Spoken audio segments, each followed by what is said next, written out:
Alrighty.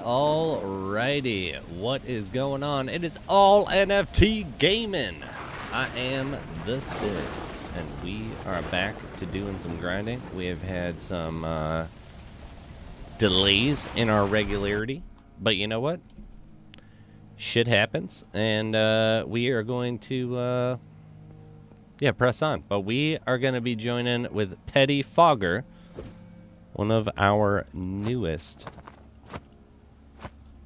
sponsors. For some reason, his founder's token hasn't been activated yet, but he has it. We're going, but I'm going to join him up right now. Let's see what's going on. Light stove, let's go, buddy. Hey, hey. Let's go. What's up, buddy? Is he? What happened? What type of wizardry went on? Are you in chat right now? Will you talk in chat? Is that what you're talking about? Did it happen? Oh. Something different.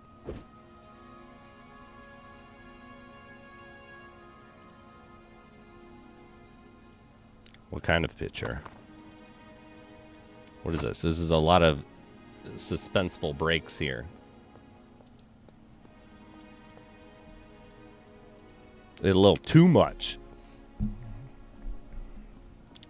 Oh, alright. Corey, if you're here too, I hit up Dr. Loot. I sent Petty a founder's token. Oh, did he? Yeah, I don't know. I guess it's just like slow delay. Do I need to relink? Oh, yeah, you haven't relinked your wallet yet. That's right. My mistake. Because if that doesn't work, maybe I have to as well. And if that is the case, just let me know and I'll happily disconnect my wallet and reconnect it. I mean, whatever needs to get done. Who cares? It takes like 2 seconds, so...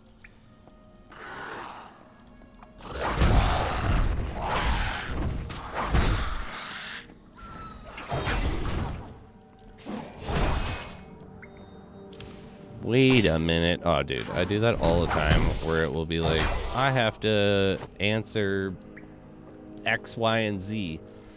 And it's just like, I will forget or just start doing something else and be like, oh, like, oops, later on.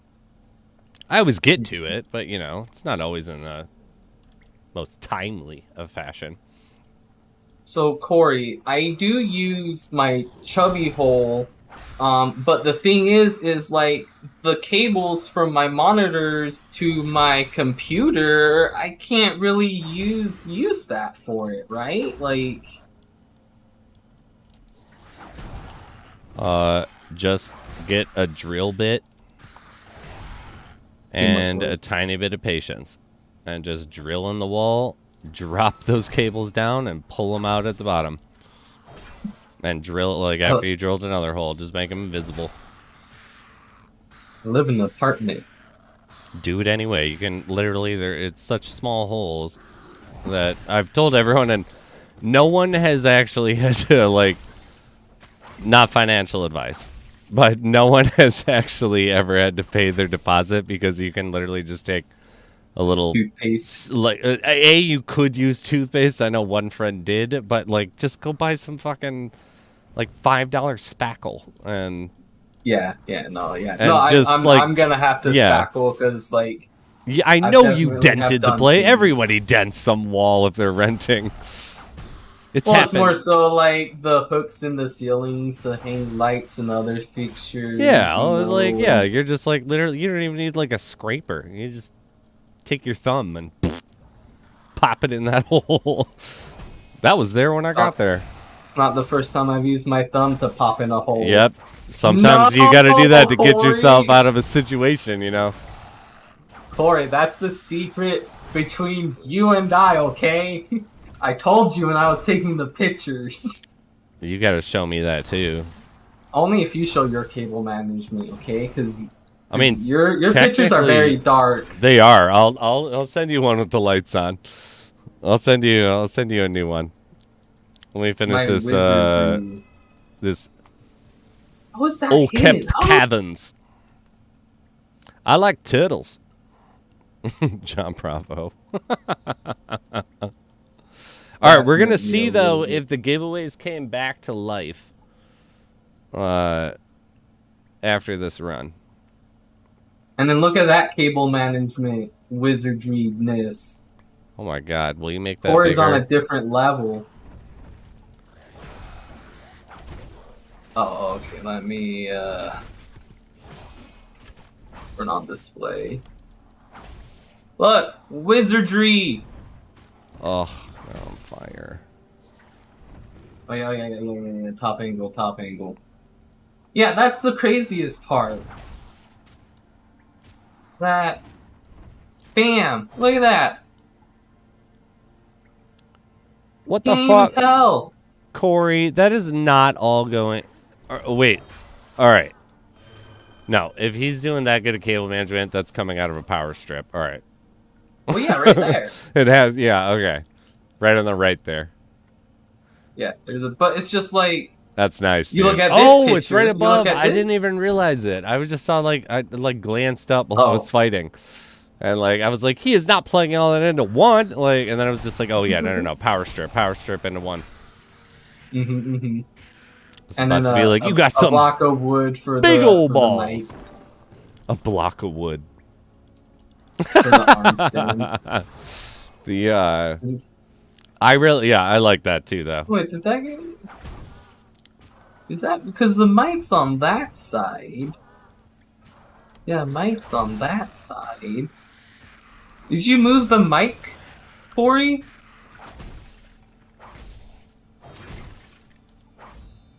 Oh, for the monitors. Oh, why is that? Was the studs were too far? Those are some wide studs. Oh. Not that I can like say anything. My like condo that I own is literally, it's like I feel like my niece's gingerbread house was built better than the condo that I live in currently. Like, it is hot garbage. Like, anytime something breaks, it's like, well, you have to take the wall out to fix it. Like, when the blower broke for my HVAC system, it was like, why would we think about people having a broken HVAC blower? Let's just install it to where they literally have to knock a wall out to take out the blower system to put in a new one. That. I'm not, Corey, I was just thinking about showing my cable management versus yours, and it's just like, no. I'll show my embarrassment of cable management. It is. Right, it's a real hot mess, dude. Just look at my screen. Look at my stream. That's my cable management. I feel like yours might even look... Yours is almost the same as mine. Like, I'm a cable management piece of shit. I got my Pop-Tart wrapper on the floor, dirty socks just chilling there. I don't have that, but I do have, like, a random printer that it's, like, from when I was in college. I used the chubby hole. And it's just, like, chilling underneath. But Corey, like the cables that you guys are seeing is like for my webcam, for the cords for the monitors. Like, yes, the power supply cords for the monitor are going into the chubby hole, but like one of my USB cords is literally like 20 feet long. I do have USBs running through my walls, though. Like, I went, like, crazy one month and just decided that I was like, I want to be able to watch TV in my office on one TV, play my PlayStation and Xbox from the living room inside my office, which, like, shares a wall with the living room. And I was like, I want to do everything and vice versa. Like, I had, like, a... Like everything ran. Like I had a keyboard and mouse that I could plug in and like switch over to the monitor, and like the computer knew like there was a protocol if this gets plugged in. Like it disables the other like ones, and I never like never used it. And then when I rearranged shit, it was just like I never hooked it back up. But yeah, there's like USBs, Ethernets, HDMI's that are all run through the walls that are just like ports. Corey, I'm actually with Spizzo and not Hitman. But no, if I look over to my left, I literally have a 70-inch 4K TV just chilling right there. Like, that's my TV. Oh, yeah. No, see, that's why I do not, if you're not playing, typo. For your, like, so when you're playing Fortnite and shit, like, you're just using the whole, like, computer environment where you're using an actual computer monitor. Like that's how it kind of should be for games like that. Games like this and like other things, like the idea that TVs are really that bad aren't as a secondary monitor, like in my opinion, like it for it's like FPS's games, yes, but everything for else, leisure games, no. I really like, don't if anything, think they're that. better. Yeah, like because you know, like my top monitors, I think a 37-inch, like 4K HDR, but it's like it was cheaper than my 24-inch, you know, computer monitor, and it's not worse. It's just like I would never play if I had the option to use, you know, my 144 hertz monitor. Because I feel like that actually reminded me back in high school. Because here in Vegas, you only have to be 18 to consume tobacco and get it. Yeah, that was everywhere. So once I know it just changed, right? Now it's 20. Okay. I think it's 21 in Michigan no, it's now. it's still 18 here, but like growing up, Utah was always 21. Oh, okay. Yeah, no. Like Michigan was always 18. But so we once we were able to smoke, we're like, let's find hookah lounges, right? Oh yeah. And so we're finding hookah lounges. We found this one hookah lounge, $10, all you can smoke. And we would go there all the time. You guys would challenge accept. And the owner, it was so weird because it's like the owner was always like sitting at his computer, but his monitor was like a 40-50-inch like flat screen TV. Fuck yeah, dude. And like he would play MMOs or stuff, but like I was a gamer and I never knew what game he was playing, so I was never like, hey, what game is that? You know, like because he was also kind of a weird guy, and we would go there like so. And you're 18. You feel like I don't know about you, but even though it was legal, it was like, oh my god, we're doing something we shouldn't be doing. Right when I was 18, like so it's like get in, get out of that store. But so we would also rave too. So every 2 weeks we would have raves, and then like after raves we would go there and like hang out. Like so we got to know them and everything, and we got to know like the regulars there. And apparently he was like really abusive to the woman that was living there and working with him, and yeah, and he wasn't no prize too, but good to hear some small town drama in the big city, huh? Yeah, and like there's like I've driven by there before, like lately to see if they're still up, but that and also they weren't in like the best part of town, and it's kind of funny. We have Nellis Air Force Base. Yep. And the area around it completely ghetto. Completely ghetto. I mean, bad ghetto too. That's kind of, and it kind of what's makes all sense. around, what's right by it, the Air Force Base. Yeah, but like it's kind of the Walmart same. I don't know. All right, literally had to shut down. The Walmart that was across the street literally had to shut down. That's it. I didn't think that was fucking possible, dude. Yeah, no, dude, it was. It's bad. it's the whale marts. It's bad. Come on. But yeah, like not the best neighborhood too, and like when I was at military school, that was like all that was there, and the town had 500 people, and apparently it made sense to have a Walmart there. That's amazing. But yeah, if you stole at that Walmart because there's only 500 people, everybody knows you stole. Like, yeah, you know, small towns talk.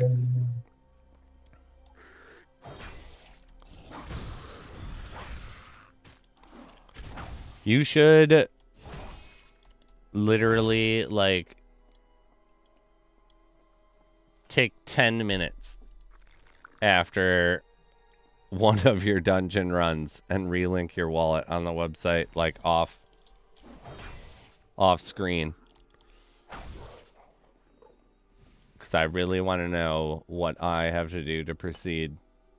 Because I feel really bad. Because you have A and G on your screen, and it's like, you haven't gotten jack shit, man.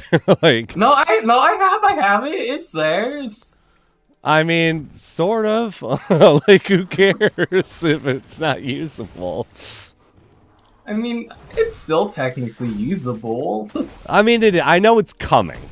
I'm just like, I'm ready to jump at reassigning my wallet if there's some issue.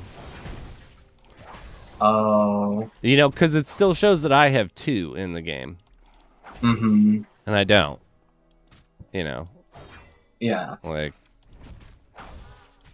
But maybe, what if I did it and it would force the system to refresh, right? What would happen to it? Would it go into, like, invisible limbo? You know, like, until you did it? We'll get it worked out, no worries. I figured it worked. Yeah, I figured it would too, which is why I really didn't press anything. The only thing Dr. Loot told me that we have heard a couple days ago in the, yeah, this is nothing to do with LR at first because we've been given options that haven't been fully tested yet. But yeah, it's like, I figure if, like, you know, if I can do it and you don't have to, I don't have a fucking issue doing it. But yeah, no, I'm not worried. It's clearly not going anywhere, and I was sure that time was gonna work it out. Right, you know, me too. I was just like, I'm just gonna kind of be like, yeah, like I've spoken with them, like they said to do A, B, and C, so do those. But I bet it'll just work out, and you know, we haven't done A, B, and C. So it's like no one's fault but our own at this point. But it's like, yeah. It's like, I'm pretty sure if you relinked, it would immediately work. But, yeah, no. There's not at all any reflection or on LR's team in any way, shape, and form. Because, yeah, if you, it's like, yeah, if I was like Corey and was getting, like, the help thing and someone sent that to me, I'd be like, feed them the, you know, the stand. What we got told. On and off again. Yeah, did you turn it on and off again? But it'd also be like, I don't really care because this thing's gonna work itself out. Like, there's no way it's not. Like, there's no way it's not gonna just fix itself. It's engine. Right. Well, also, like, I know it's a completely different matter too, but it took Hitman a few hours to get his 90-day.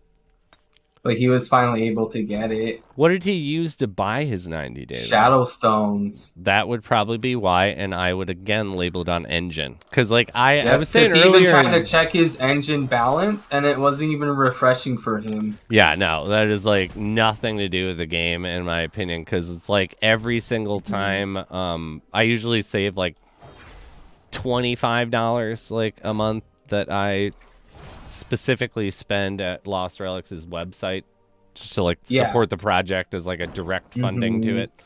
And it's like I'll buy, you know, like 2 7-day passes, and maybe I'll give them away or maybe I'll sell them. It like depends on what I'm doing. But it's like, yeah, they work instantly. So the only times I've had delays are, you know, when dealing with the actual chains of any purchasing. So it's like if the credit card shit works instantly and is delivered literally that second that it confirms on the website, its engine is fucking up. Yeah, because I've only used CCs for purchases on the website, and I've never had any issues. Where is that guy going? Oh my god. Away from you, motherfucker. He literally was just like, oh, look at him. I'm out. Like, he just took off running. I'm not going to chase this piece of shit. I saw what you did to my comrades. Yeah.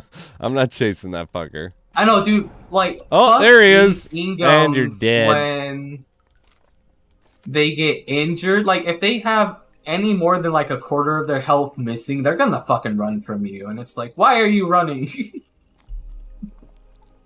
It always makes me laugh when I have chased enemies, and it's like you have the exact same movement speed as them, so you never actually increase on them unless you just run into more mobs. Like usually they're running away in the opposite direction, so like I've cleared everything, but I always remember the old Jackass skit where it was like, you know, the big fat guy chasing the midget, where he's like, get back here! Getting chased by the midget. Yeah, get back here! No, he would chase the midget and half of them. Oh, and he would be just like running down the street, and people would be hanging out, and he would be like, get back here!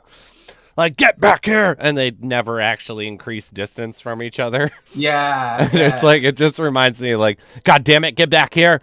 Like, just die. Do it.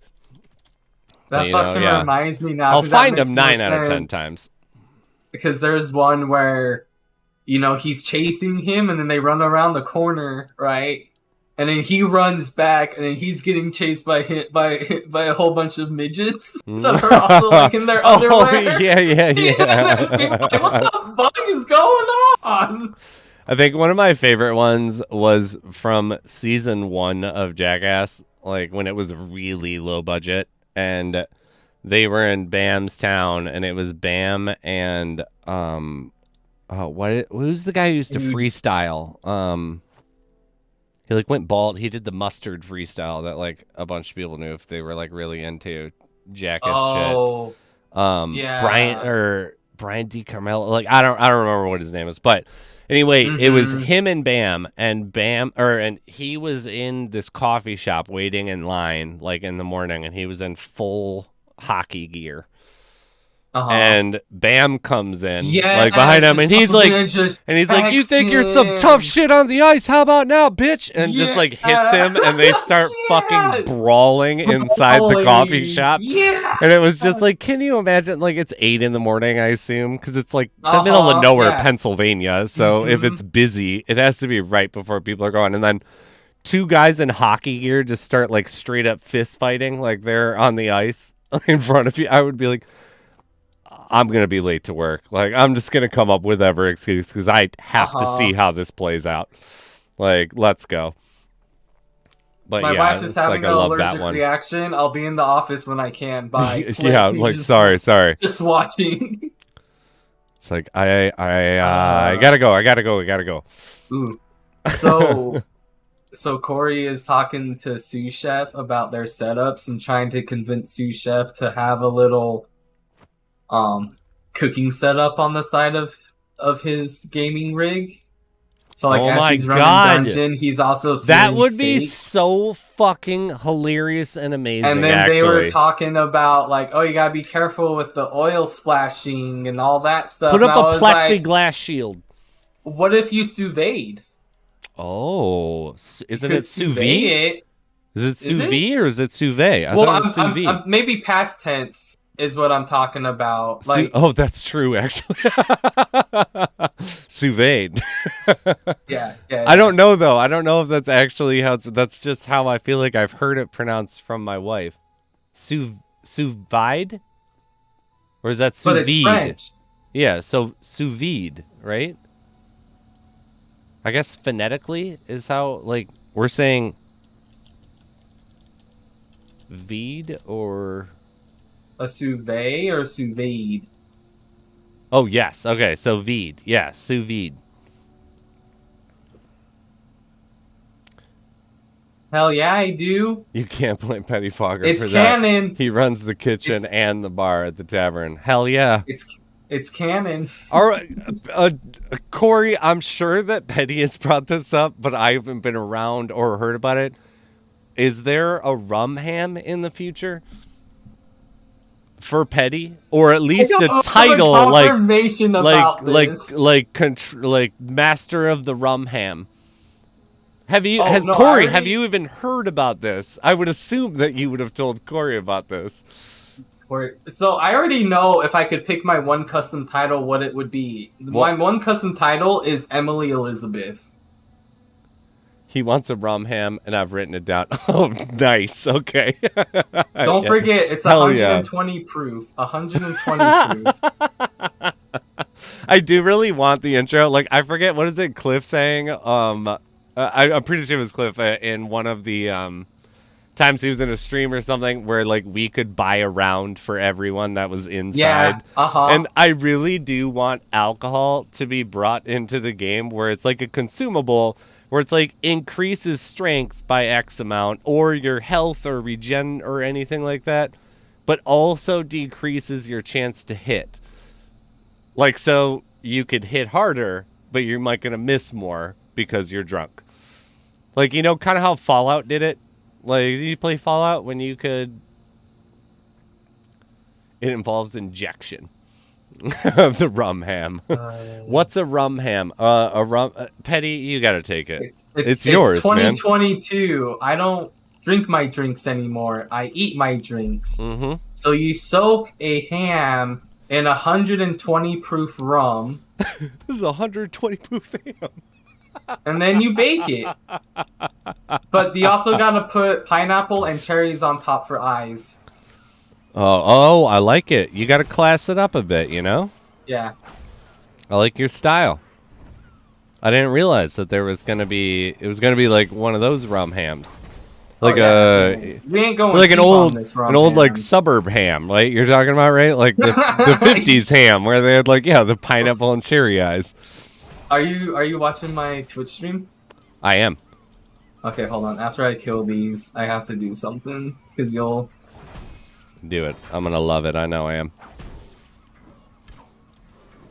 All right. So, if you donate 1,000 bits on my stream, you get this emote, and you can literally use it in anybody's stream. How many bits have I donated? You might have it. Check your emotes. All right, hold on.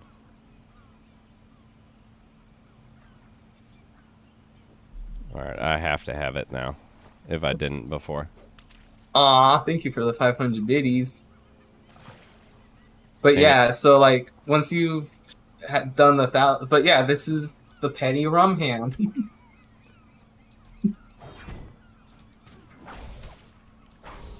Wait, do I have the Petty rum ham, man? Let me see. You should. Oh, booyah! Yep, there you go. But yeah, that has the ham. That has the pineapples and cherries for the eyes. But that's also the same ham that Frank had in Sunny when their rum ham was done up like that as well. I think my favorite part about that one was them getting picked up after they got picked up by the bros. Yes. And Mac is just like fist pumping while he's getting spray tanned. Mm-hmm. And he has himself. He's getting steroids, and then he's also fucking eating slices of rum ham. Like, yeah. Like, you know, normally you would show like them drinking. Like, yeah. Oh, what's that? And then they Wilsoned the rum ham. Yeah. Rum ham. Do you listen to their podcast ever? I've seen it. I listened to it for the first time the other day. Clips and stuff of it. It's really good. Okay. It's actually really. I mean, all right, that's not fair. I've only listened to 2 so far. Uh-huh. But I listened to 3 hours of them talking. And I also, you know, I'm a fanboy for It's Always Sunny. So they do have a lot of stories, like from It's Always Sunny and all that other nonsense. Yeah. But I think it's actually really, really funny. Like, you should check it out.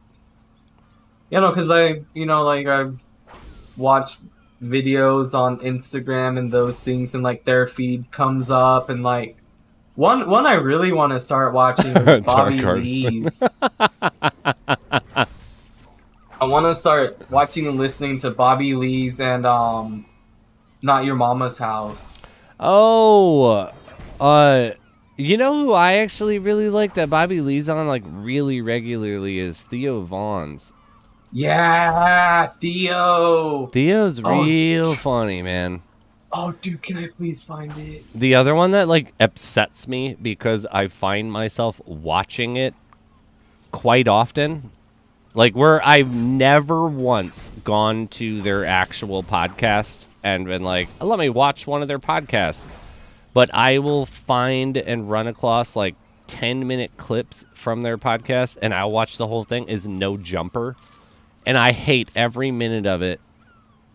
But I feel like I just keep watching it because I hate it. It just makes me have more shit to be mad about. Yeah. Dark Artisan was like, you are my podcast. I do talk about a lot of bullshit. I will say that. But Brett Kreischer? Oh, Bert Kreischer. Bert Kreischer, yeah. Yeah, man.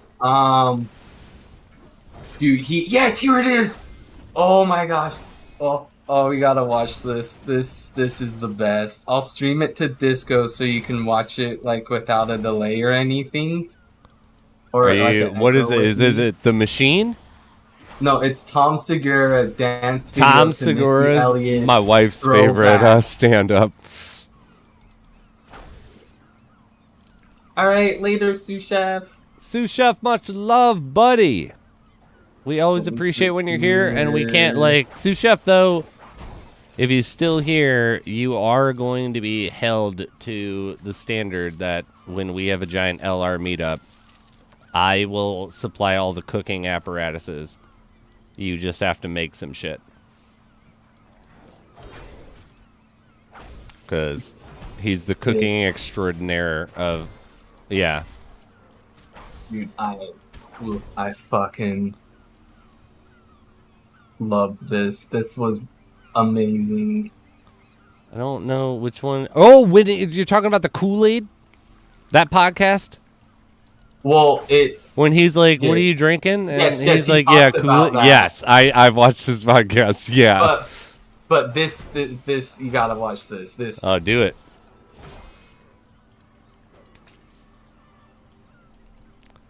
I gotta actually... But this, you gotta watch this. Oh, do it.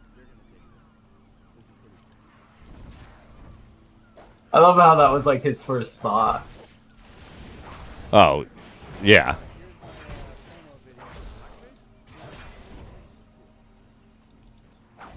I love how that was like his first thought. Oh. His poor wife. He has a wife? His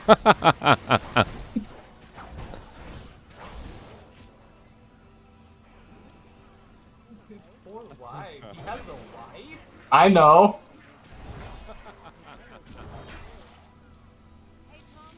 Oh, God, yes. I remember this one. Oh.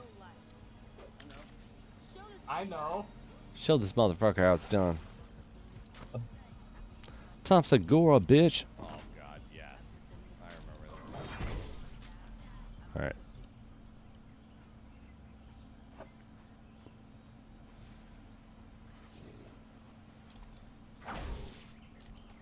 Yeah, we actually, Look, that's him. That's... Oh, yeah. I love... Yeah. Machine. Just have an obviously fat guy with a vodka bucket.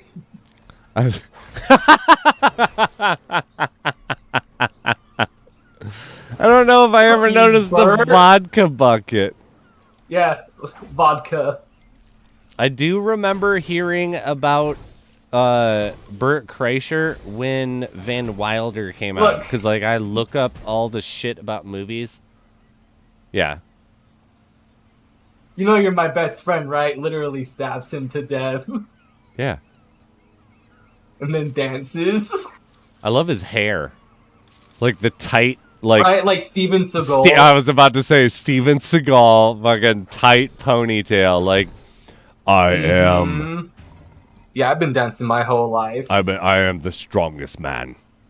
But yeah, I want to start watching their podcast, like their right. stuff. Like it's just so good. I just love them. Like, but yeah, that video of him like drinking that's literally fucking me. Like no joke, that's fucking me. Yeah, I remember that actually. Like when we were talking about like what do we eat all the time, and you were like, I know it was a joke, but I know it was a half joke. I kind of eat off of like fucking gummy bears, and it's just like, Petty, I know you've had a meal of candy in the last year. I know you have, just because you said that. But I can't, like, I've had meals of snacks, but I will literally buy like a family-sized thing of beef jerky and eat the entire fucking bag of beef jerky in one sitting, and I'll be like, all right, like, I ate healthy today. Like, I am man. Hear me good to go today, man. Like, I didn't have any sugar. I didn't have any candy. Like, I was kind of good today. It's like, you ate a fucking entire bag of beef jerky. Like, grow up, you giant man-child. Like, that is not healthy in the slightest. And, like, Elsa, she gets after me because it's like I wake up and I start drinking sugary stuff, or it's like I wake up and my stomach's upset and I need to eat and I don't. It's just like, I'm trying my best. I do that one if I ever, like, it's like, fuck coffee, I want a fucking Dr. Pepper. If I stay up for a long time, and yeah, I will, like, live off of, coffee's one of my go-tos, but my primary go-to is just chug some apple juice if you want to stay up. Because it just apple juice, works like, way it's better just than too coffee. Sweet or sugary, and it just like instantly flips my tummy. You got to do the insta upset tummy. I do actually feel that, like, but there is the 100% like juice, no sugar added, but it is still Like if I stay up, like if I'm editing a shitload of videos, and I do most of my editing at night, I'll stay up, you know, like 4 nights in a week, and by the 4th night, I'll start to get like heartburn from drinking so much acidic juice. Like, yeah, dude, like fucking, I can't have like cheap lemonade. I can't have any cheap or any country time lemonade. I can't have it. But country it's the time best. Lemonade, cheap lemonade, acid reflux, just insta, just heartburn. Another gift of age. Right, dude. I didn't get it till I was like the last like 2 years. You're like what, 25, 26, right? I'm 30. What? Oh, I forgot you're part of our group, and I you're have just a a 5-year-old turning 6. All right. That's on me. Okay. But I will say, like, it started to hit like 29, where I would occasionally get it, and it was like the fluke, like, what if, like, shit happened that day. And then more and like more, I have to it was like change. spicy foods and like tomatoes I have to kind of stay away from. And then in like the last, I'd say 2 years, like mid-28s, like 28, mid-28, I started to get the lemonade effects where I couldn't drink like country, because like we'd always get country time, and it's just like I can't have country time anymore. I wonder what it is in the, because country, I don't know about and you, but like I love lemonade. Like great value, no fucking problem. I can drink that shit all day. But if it's country time, whatever reason, country time is just like, nope, acid reflux. They probably got Spicy some burps. They got some sketchy shit in there. Yeah, it's such a weird feeling too. Cause it's like And then my it's brother's not wife, like she it gets it from like hurts. Greece, and spicy foods gives her acid reflux. I don't So get it's it like from when we order anything. pizzas, we Yeah, can't get no. pepperonis or spicy when she's there. It's just I think it's just an oversaturation of acidic citrus for me currently. I mean, you know, I mean, Yeah, do well, you ever see those old jokes where it's like old people and it'll be like, you're going out tonight, like we're getting wild, and it'll be like, how do you know you're getting wild? It's because you brought the Tums. And it's I was like, gonna say and it was that. like literally, I just feel like so old where it's like, man, like, yeah, you want to go up and rage at the bars? Like, let's fucking do it, bro. Let me just stop at Rite Aid before we go out. And it's like, Right. what happened? Like, what happened? Like, 18-year-old me would be like, you're a bitch, bro. Like, It's you're like, just no, like, you do not it's understand. like, yeah, and I'd be like, you don't This even is get for it. your own good. You don't even get it. And then, like, young Spiz is just like, whatever you say, you old fucker. Like, I was just like, yeah. Whatever you say, now let me go shit talk this drill sergeant real Whatevs. quick. Like, yeah, like that too, right? Like, yeah, but it's just like, yeah, no. How ashamed my 18-year-old self would be just from, not by choice, but by life's choices for me. Yeah. See, me, it's like I'm fine eating spicy foods, but if I eat a lot of spicy foods for the next 2 days, my body's like, I fucking hate you and everything you've done to me. And it's like, but it was just spicy food. I wonder if you my have stomach. I wonder if you have a. You should see if you get isolated. That I wonder if you have an allergy to cumin. Oh no! Like, no, what no. about like, or not it's cumin? like, Cause my intestines just get destroyed. Like, cause it's like what there are certain like types of food that are spicy that I'll eat that may like different game, but other like but no, if I I got have like spicy tuna extreme rolls every spice, day and be fine. yeah, I'm fine with that. But it's like if I eat curry and I do 12, and I Curry eat was what I was thinking of, ridiculously not hot, cumin. Yeah, because I've actually or found a like couple people that I know ended up developing issues or like with curry. crazy spicy like sushi, because like I'll get like if it's just like crazy spicy, then my insides are fucked up. But if it's like moderately hot, I can do it just fine. Like I've ordered non-spicy curries before and I'm okay. But it's just like if I go to the extremes, now my body's like, you're not a young buck anymore. Like, who are you fucking kidding, buddy? All right, hold on like, though. I have a 30. question for anyone listening, as well as I want your opinion, Petty. So, my Streamlabs have not been allowing me to actually do giveaways. Why? I don't know. I put in a request, and what they told me was delete the entire program and reinstall it, and it should be good. I have not actually done that yet. But wait, why don't you dashboard it through the web browser? But that's literally my issue. Is when I dashboard it through the web browser, it won't allow the dashboard to recognize on the chat. So if you remember, a while ago, I had the points activated for like a month and a half, and it never actually activated. Then, if you remember, randomly one day, points on A&G were allowed. Yeah. So I think I'm stuck in that limbo because I changed my Streamlabs to stream on Twitch that one time. Now, I'm not saying this is how it should be. Oh. I'm saying that this is like what I think is going on. I kind of see. So I think, though, that it's not necessarily a time lock. It's a consistency lock. I don't know why I think that. But so my question is, do I end my stream and start a new one and see if it does it again? See if it allows it. I'll log out of my Streamlabs on my dashboard and re-log in with YouTube and start a new stream. Or do I do giveaways how I have been forced to do it, where I will do trivia questions and the first person to answer them will get Shadow Stones?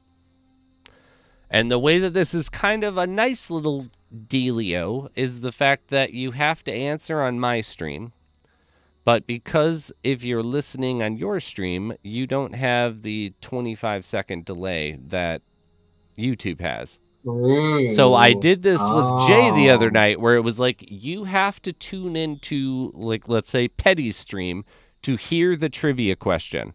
But you have to answer the trivia question on my stream. The YouTube channel. So we get a little bit of a duality while we're dealing with this whole thing, because I took like 40 I took 4,500 shadow stones that I was going to use for funding more of the giveaway pool, but I can't give them away because Streamlabs won't allow me. And like, even though I can't. That's you're even having that issue. I'm gonna be honest. Mean, that's like I will say though that I am the king of, like, welcome to this realm now. A shit ton of giveaways, like.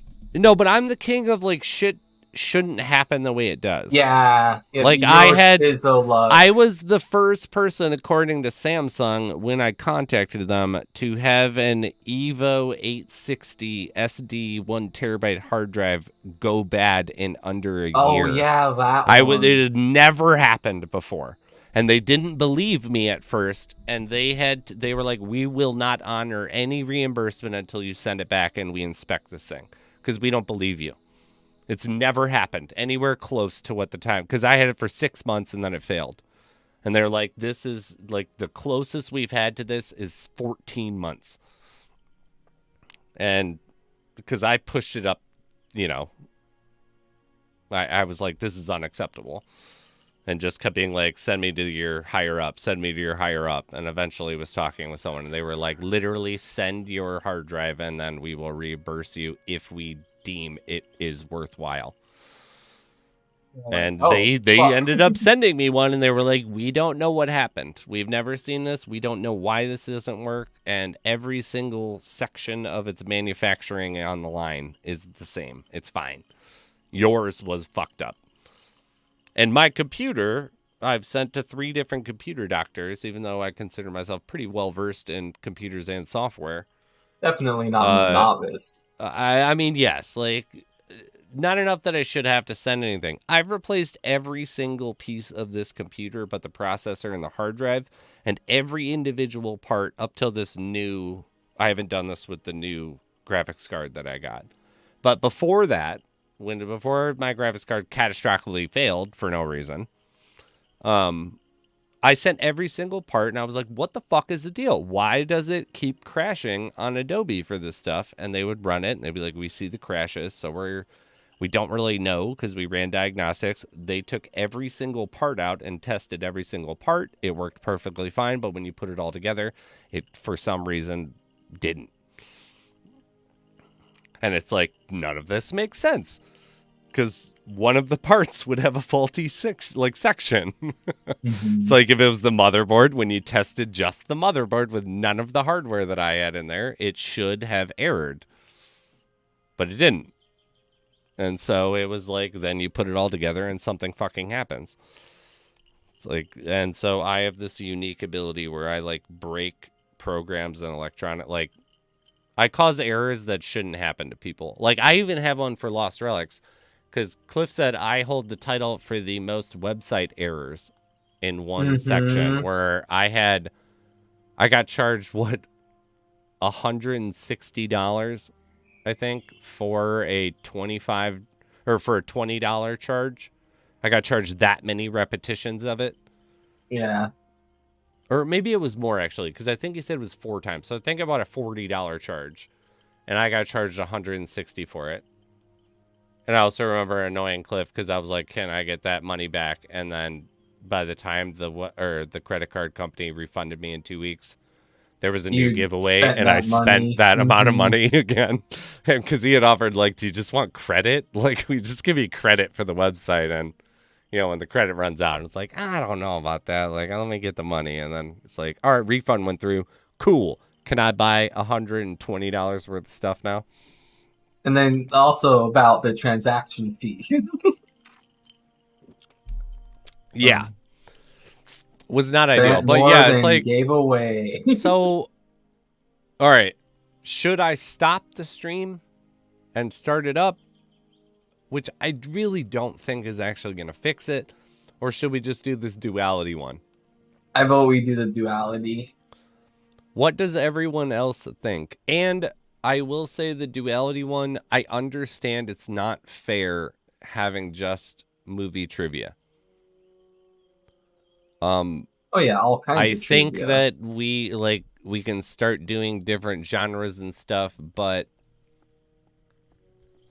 people have Just to look up kind of what, send me those questions and stuff. Like, I think it's not fair. Like, if people are into sports and not movies, I don't watch sports, so I have no sports trivia, so you have no advantage. And if you don't watch movies, you're just going to lose every time. It's not really as fair as the regular giveaways, which is why I was like, can you just test a basic giveaway rather than setting up a parameter? Just does it work? And we can give away shadow stones on your stream,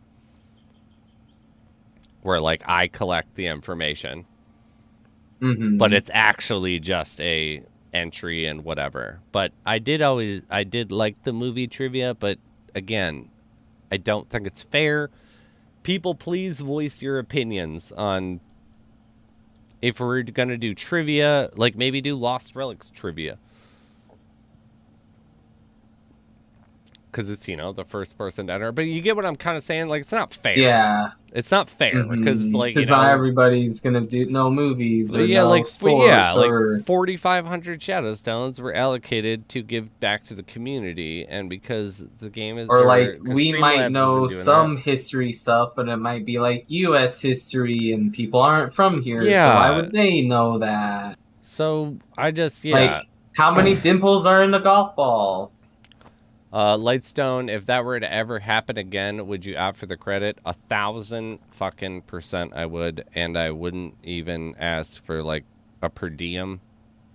I guess some people might be like, you know, if you're like, cash and store credit are different, but it would be entirely. I would just opt for credit because it was stupid, unnecessary. I made Cliff fucking talk to the credit card. It was dumb. Granted, I didn't. You know, hindsight's always 20/20. I mean, it is, and like at that time when that happened, I was not personally funding the giveaways. Like at this point, the contract has run up for the actual giveaway funding about a month and a half to 2 months ago. I fund everything now out of pocket. I view that as like an investment because, you know, I'm trying to build something with ANG. But it's like there's no company supporting the giveaway cost at all for, you know, what I send to Jay Meyer for his giveaways or what I'll send to you for yours. But so it's like the numbers matter a lot more than they did because it was like $4,500. We can't buy items and give them away. I can just fucking ask for more. And they'll, you know, be like, okay, you need another $4,500? Like, all right, cool. Or 4,500 shadow stones. But so it's like the shit matters a lot more. And I don't want anyone to get screwed out of what I am putting aside for the community. And so the trivia is kind of like a double-edged sword. Yeah, I can see that. Because you know, the raffle is fair. It's just the raffle everybody is just has the cold equal fairness, yeah, and trivia is not at all. Like, because we had it before. Like, I mean, we could always do like pick a number 1 to 10. But yeah, but it's like still like these are. I know. Bullshit. I know. Like, is what it is. Like, yeah. I had to stop Lightstone from answering the last time I did it because Lightstone knew fucking everything. Everything. Like, we had. Well, that's because I'm not allowed to enter in them. I would have been me and Lightstone. Yeah. But yeah, no, for those type of giveaways, you aren't. But I'll say what I said to Jay. If it's not a hugely sponsored, like, do what you need to do, essentially, unless it's a big event and you are one of the people in the event. Oh, okay. So it's like, if I'm like, we're going to do a 18-month or whatever, like a year and a half anniversary thing, or I just feel like putting on something, and I'm like, I want you, me, and Jay as hosts. You cannot Mm-hmm. enter those. But if I'm just doing what I'm doing, like right now, you can enter into any of those. Okay. But it's also on the fact that, you're going to be given funding for your own giveaways, and it kind of Mm-hmm. can look Hey. bad. Not that it has anything to do with me. Like I said, you do Yeah. you. But, it's a little weird. Like, I'm funded by Angie, and I'm entering into Angie Entering. giveaways. Mm-hmm. But I always say, like, to Jay, the only times I don't think that anyone should feel like you or Jay should ever feel bad about entering is when it's like if you don't have that item. Mm-hmm. If you have that item, like if it's like a longbow and you enter, I'd probably be like, Petty, can we What's up? not do that? Like, I'll send I you the just want him to goddamn say a shadow stones, reroll. okay? Like, but you are allowed to re-roll afterwards. Mm-hmm. Mm-hmm. So I it's just want like, to flex. Like, nah, I don't need it. You can re-roll. But I like that. All right, as long as it's a re-roll. That's not true. The first 3 questions were easy. After that, they were really hard. Well, at least in my opinion. Oh, all right, Lightstone. Well, then, I feel bad then for shutting you down the other day. we can have nice things until we can't. But I will give a trivia question. We can start this off right now. And you didn't do it with Jay. I don't know if you were watching when I was doing it with Jay, Petty. But there is a delay. Mm-hmm. I have to cater to the fact that there is a possibility that someone is watching on YouTube that isn't watching your stream. Yeah. So there is a 25-second delay. So when I'm like, there's a new trivia question coming out, there's a 25-second delay, even though there's no delay with me and you. So I'm going to post this right now. Go to Petty Fogger.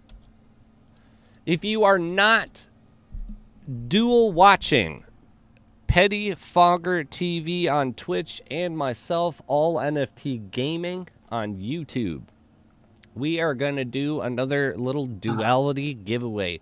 You are going to be able to win a ton of Shadow Stones. I think we'll do, I don't know, at least 750 to 1,000 Shadow Stones tonight. But we are going to do trivia questions. You will hear them on Petty's. Technically, you do not have to go to Petty's, but you will be 30 seconds behind everybody else in answering. So go to PettiFoggerTV. I posted the link. I assume you all have it. If you haven't already given him a follow, do so. Also, if you feel so inclined, give him a sub.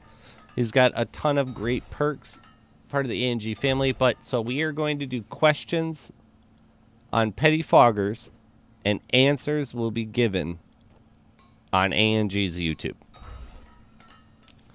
So you're gonna have to go with both. Make sure you're watching and chatting in ANG. All right, we are gonna do.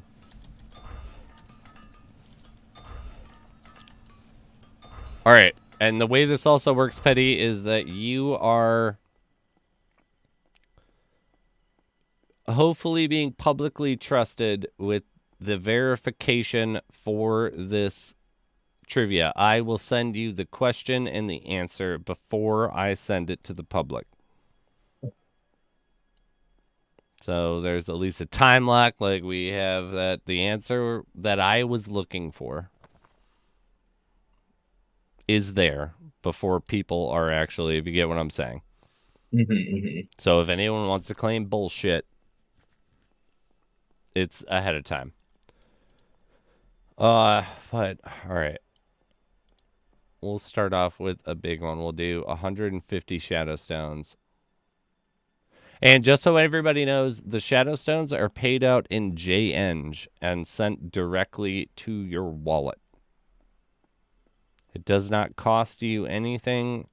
I mean, barely. I think it's like a fraction of a penny to move it from JEng into Shadow Stones. So it's the same thing in my mind.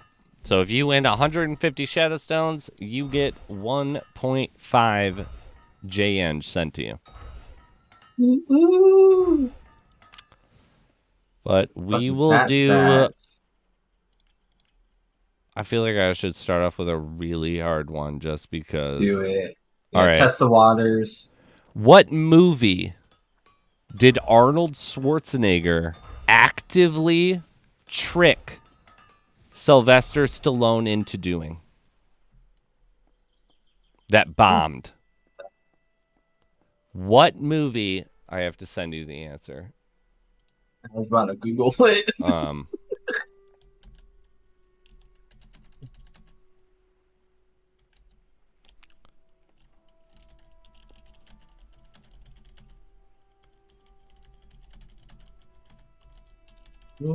Terminator. Sylvester Stallone. What movie did Arnold Schwarzenegger trick Sylvester Stallone into doing that bombed?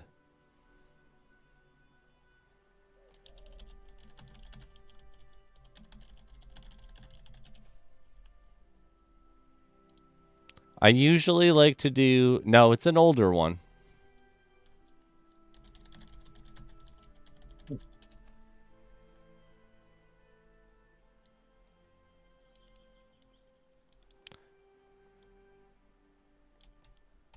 It is Black... All right, sorry.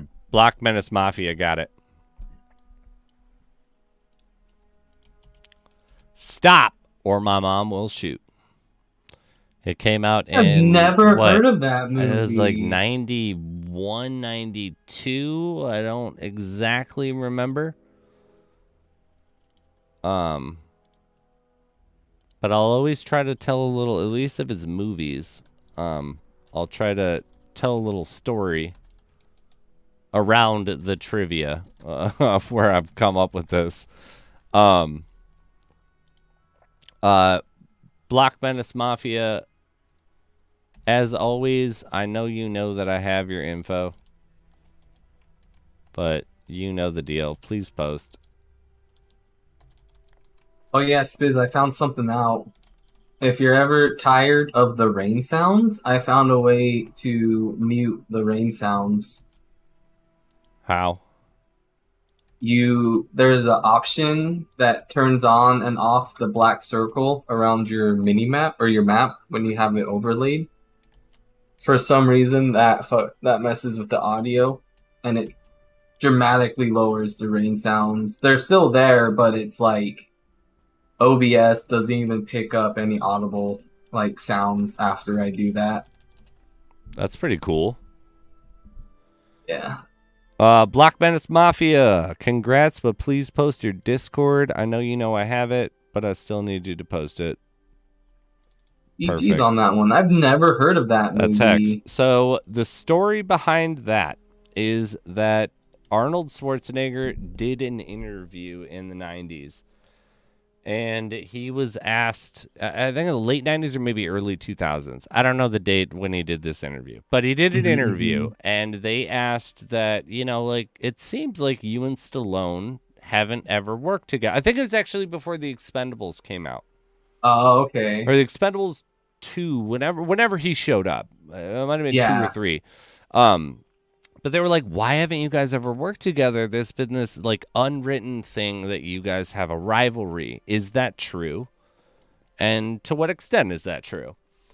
He was like, you know, like obviously, you know, we were in the 80s. We were the big action guys. So obviously we had, you know, this subtext of beef. And we used to have that because Arnold, if anyone knows Arnold from when he got famous with his Pumping Iron documentary, he's really, really well known for fucking with his competitors mentally. Like, he's really big into mental was. games. And they're like, not, yes, I have it, Hex, you're good. So it's not that he was like maliciously or mean. It would be like these playful games, but it was always a competition that he would create between, people. So him and Stallone never worked together, but obviously everyone constantly compared them. And so he heard about this script where it was a cop and a mom, and they were gonna fucking, like, solve crimes together. And he was like, this was the dumbest thing I'd ever heard. And I was like, why would this get sent to me? And they were like, well, it got sent to Stallone. And he was like, is Stallone considering it? And he was like, his agent was like, we haven't really heard, but we heard that there was some question as to whether or not you would. Until he decided. This is not the first time he's done something like this. And he was like, then tell the studio I want it. But only tell it to someone who's going to take a long time to go through the pipeline and then leak it to the press immediately. Nice. 25's amazing. But so they leak this thing to the, Star's agents, I guess, like echelon of people. And Stallone hears that Arnold wants it. And since Stallone was the first person offered it, Stallone decides to take it.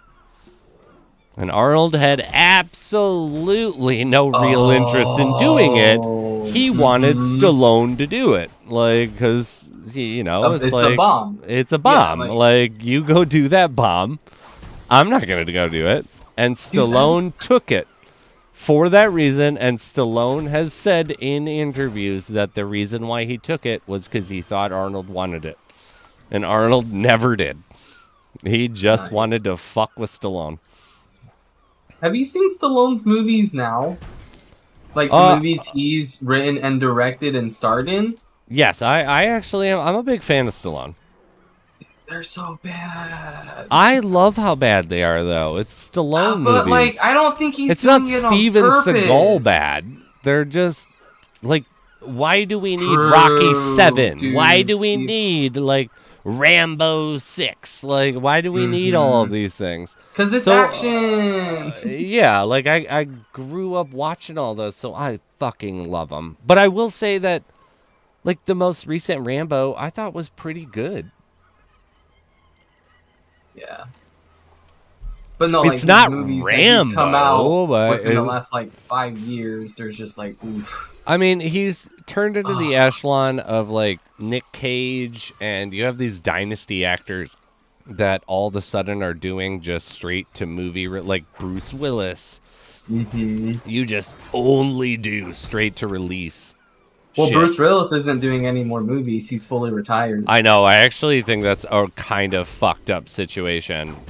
Yeah. The fact that I really do think that his team knew that he was not in the right mind state for any of this and still booked all of this shit and took paychecks, because it's I've heard so many reports for these random bullshit B movies where it's Bruce Willis got fired when in the Expendables 3 when Harrison Ford showed up. Bruce Willis was supposed to do that role. That was Mr. Church. And he got fired because he thought $1 million a day was not enough pay. He was going to work 6 days and he wanted $6 million. They wanted to give him 3. And he was like, I won't work because his last Expendables 2's contract was 3 days of work for $3 million. And they were we're just continuing your character. Keep the same offer. Yeah, and you're still in the same amount of movie. It's just going to take a couple extra days to shoot it, and you're in an action scene. I get him wanting to, leverage more money. You're in an action scene, so it's not like you're just sitting around talking.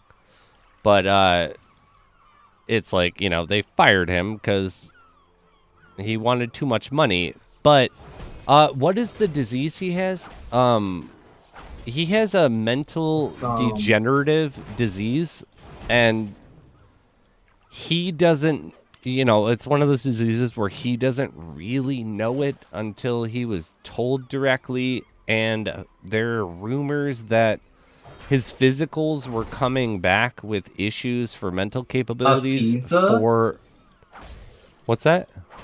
It's called aphasia. Aphasia. Aphasia, a language disorder caused by damage to the areas of their brains responsible for expression and comprehension. Yeah, so the comprehension was the thing that they were honing in on, where they were telling him he was, supposedly, they were telling him he was fine and having him take these bullshit movie contracts, which is why all of a sudden he was doing, like, straight to DVD, hot, like, really hot garbage movies.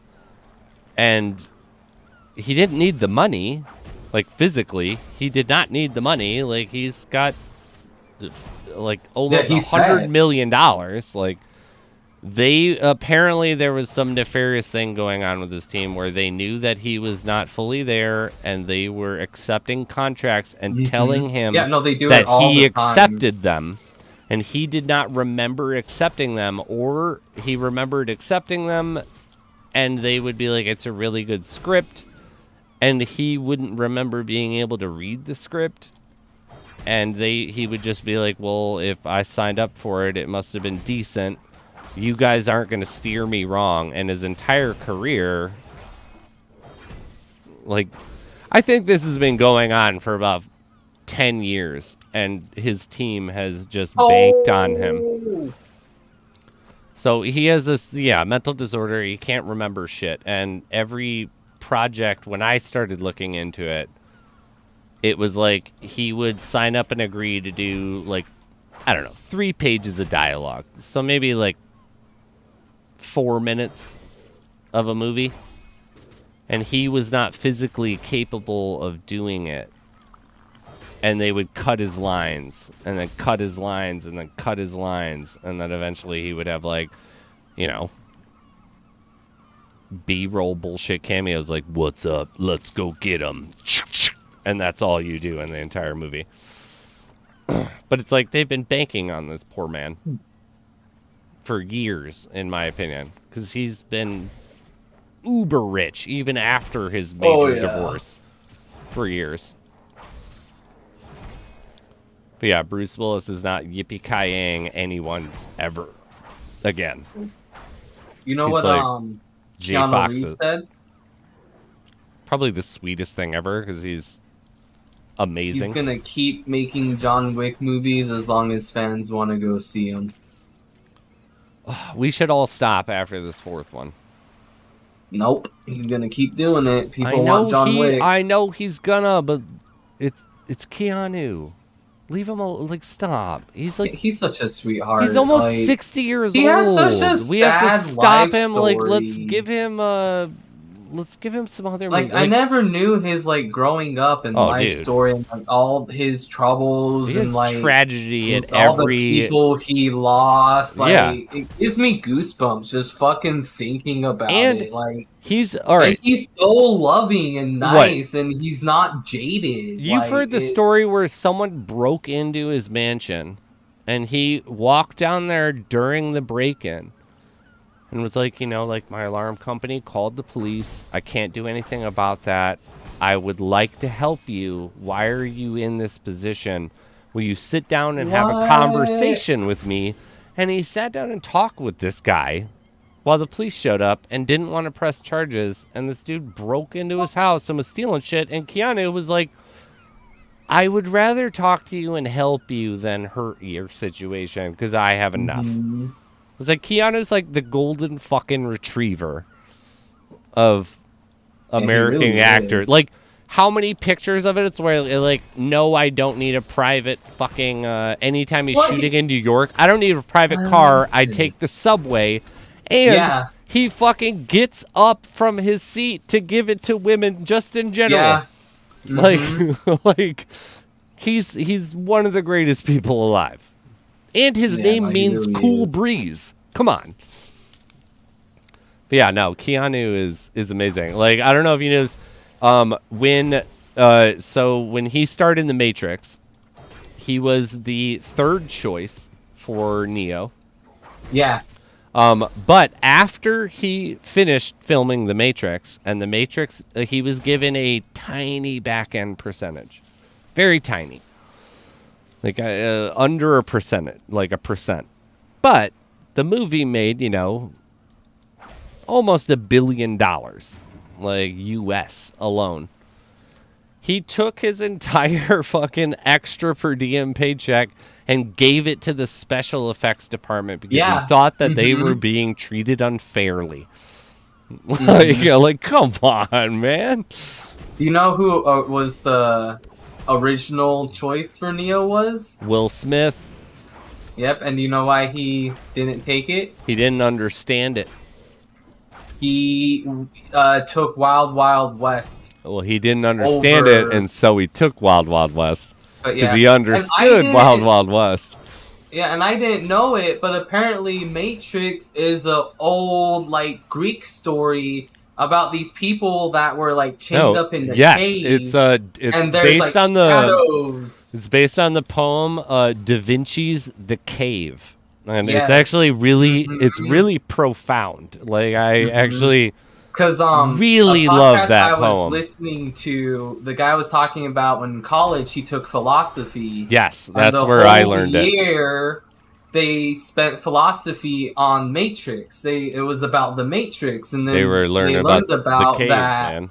And it was just, it was crazy. Like, so anyone who doesn't know what we're talking about, Da Vinci's The Cave is a old, you can call it a parable or you can call it a poem. But Da Vinci's The Cave tells the story of a person who lives in a reality where everyone faces forward in a cave. And and this is before there were pictures. This is before the concept of movies or anything. Da Vinci wrote that there was a series of images or visions that were projected onto, I think in it's called visions in the actual, in the actual poem.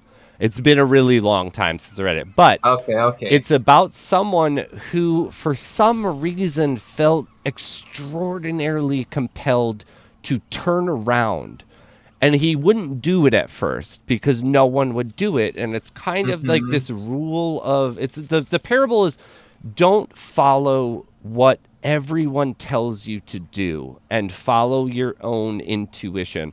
But this guy is sitting there, and everyone in his culture, everyone around him is just staring at this wall that shows these images. These images and shadowy and he decides, he's like, what happens if we look left or right? And everyone shuts him down, and he decides to look left and right. And he starts to see different things in the cave. It's not necessarily a different world. But then he's like, what if we turned around? What's behind us? Becomes this huge factor of it. And he eventually decides to turn around. And he realizes that they're in a cave. And they're all being subjugated to something that they didn't know they were subjugated to. It was just because that's what everyone did. And he turns around and he leaves the cave. Well, he had to break his... So the story I heard is he broke the chains. The chain... And he went behind where the shadowy or the visions things were happening. And he saw that people were holding up these things that were causing the images to be shown to everybody else. And he looked around the room more, and then he saw that there was like a stairwell up, and so he started to like explore that and was like, well, where does this go? Like, if everything we've known is just these people holding these things, like what else is out there? Presented, like what is there? These were our whole lives. Like, we were so devoted and focused on these things, but it just turns out it was people holding things in front of fire causing these shadows or images. Yes.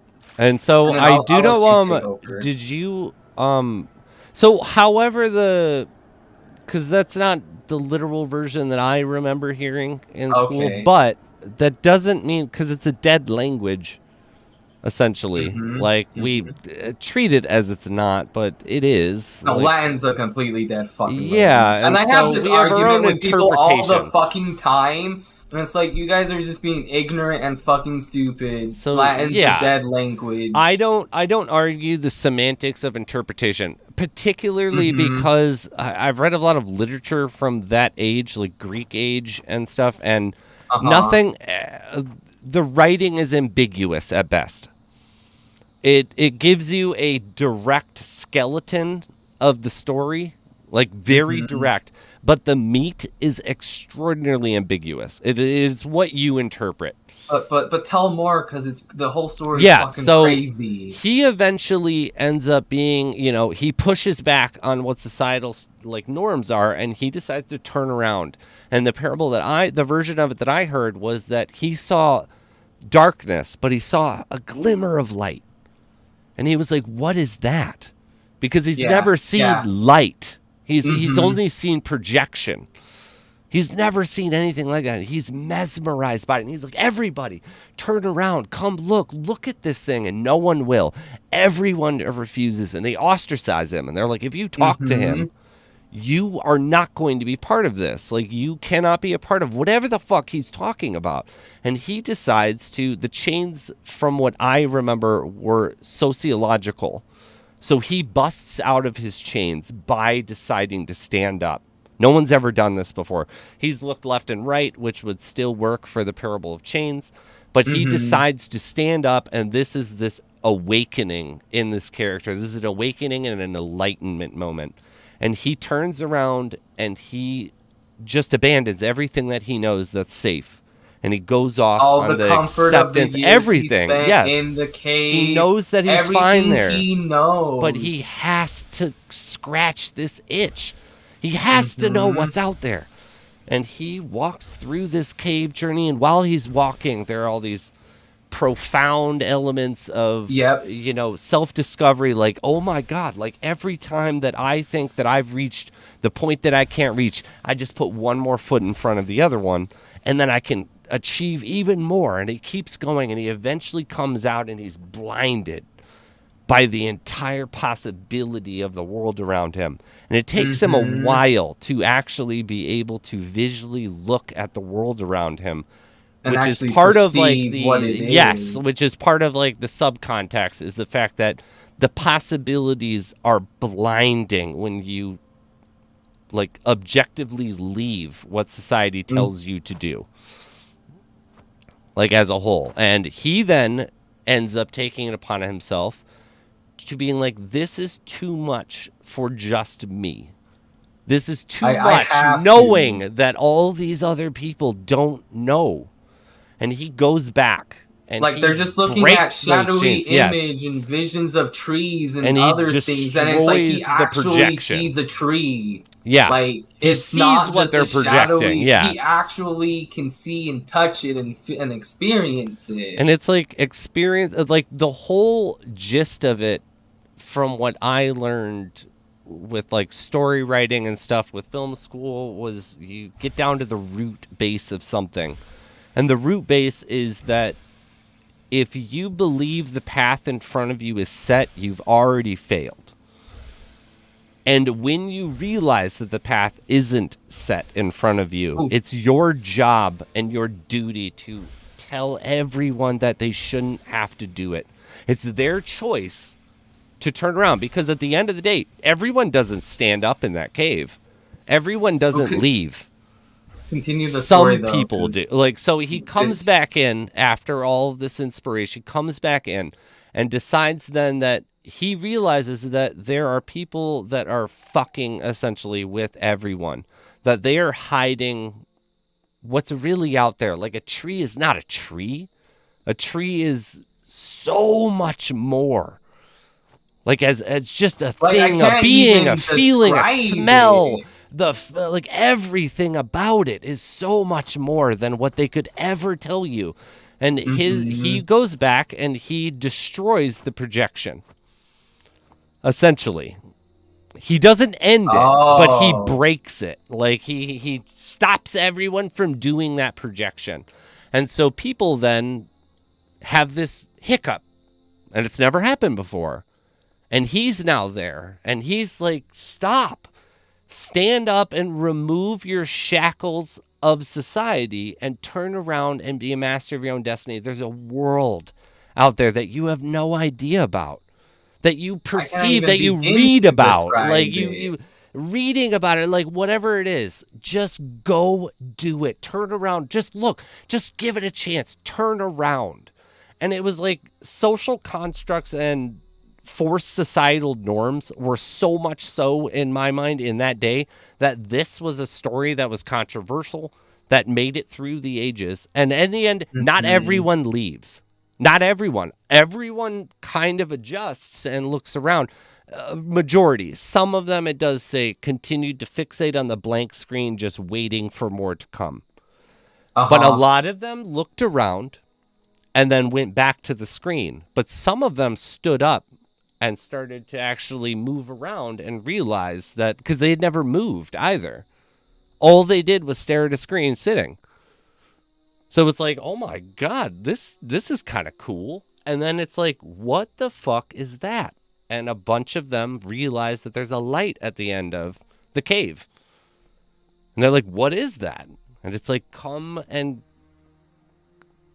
be just inspired by life, essentially. And it's a really cool one. Like, the island is a really, really basic bitch example of the cave parable. And it's literally a bunch of clones living in a reality that they think is the reality. Question. One of them leaves, realizes they're all clones, and comes back and frees all the clones. And it's just spoon-fed Da Vinci's The Cave.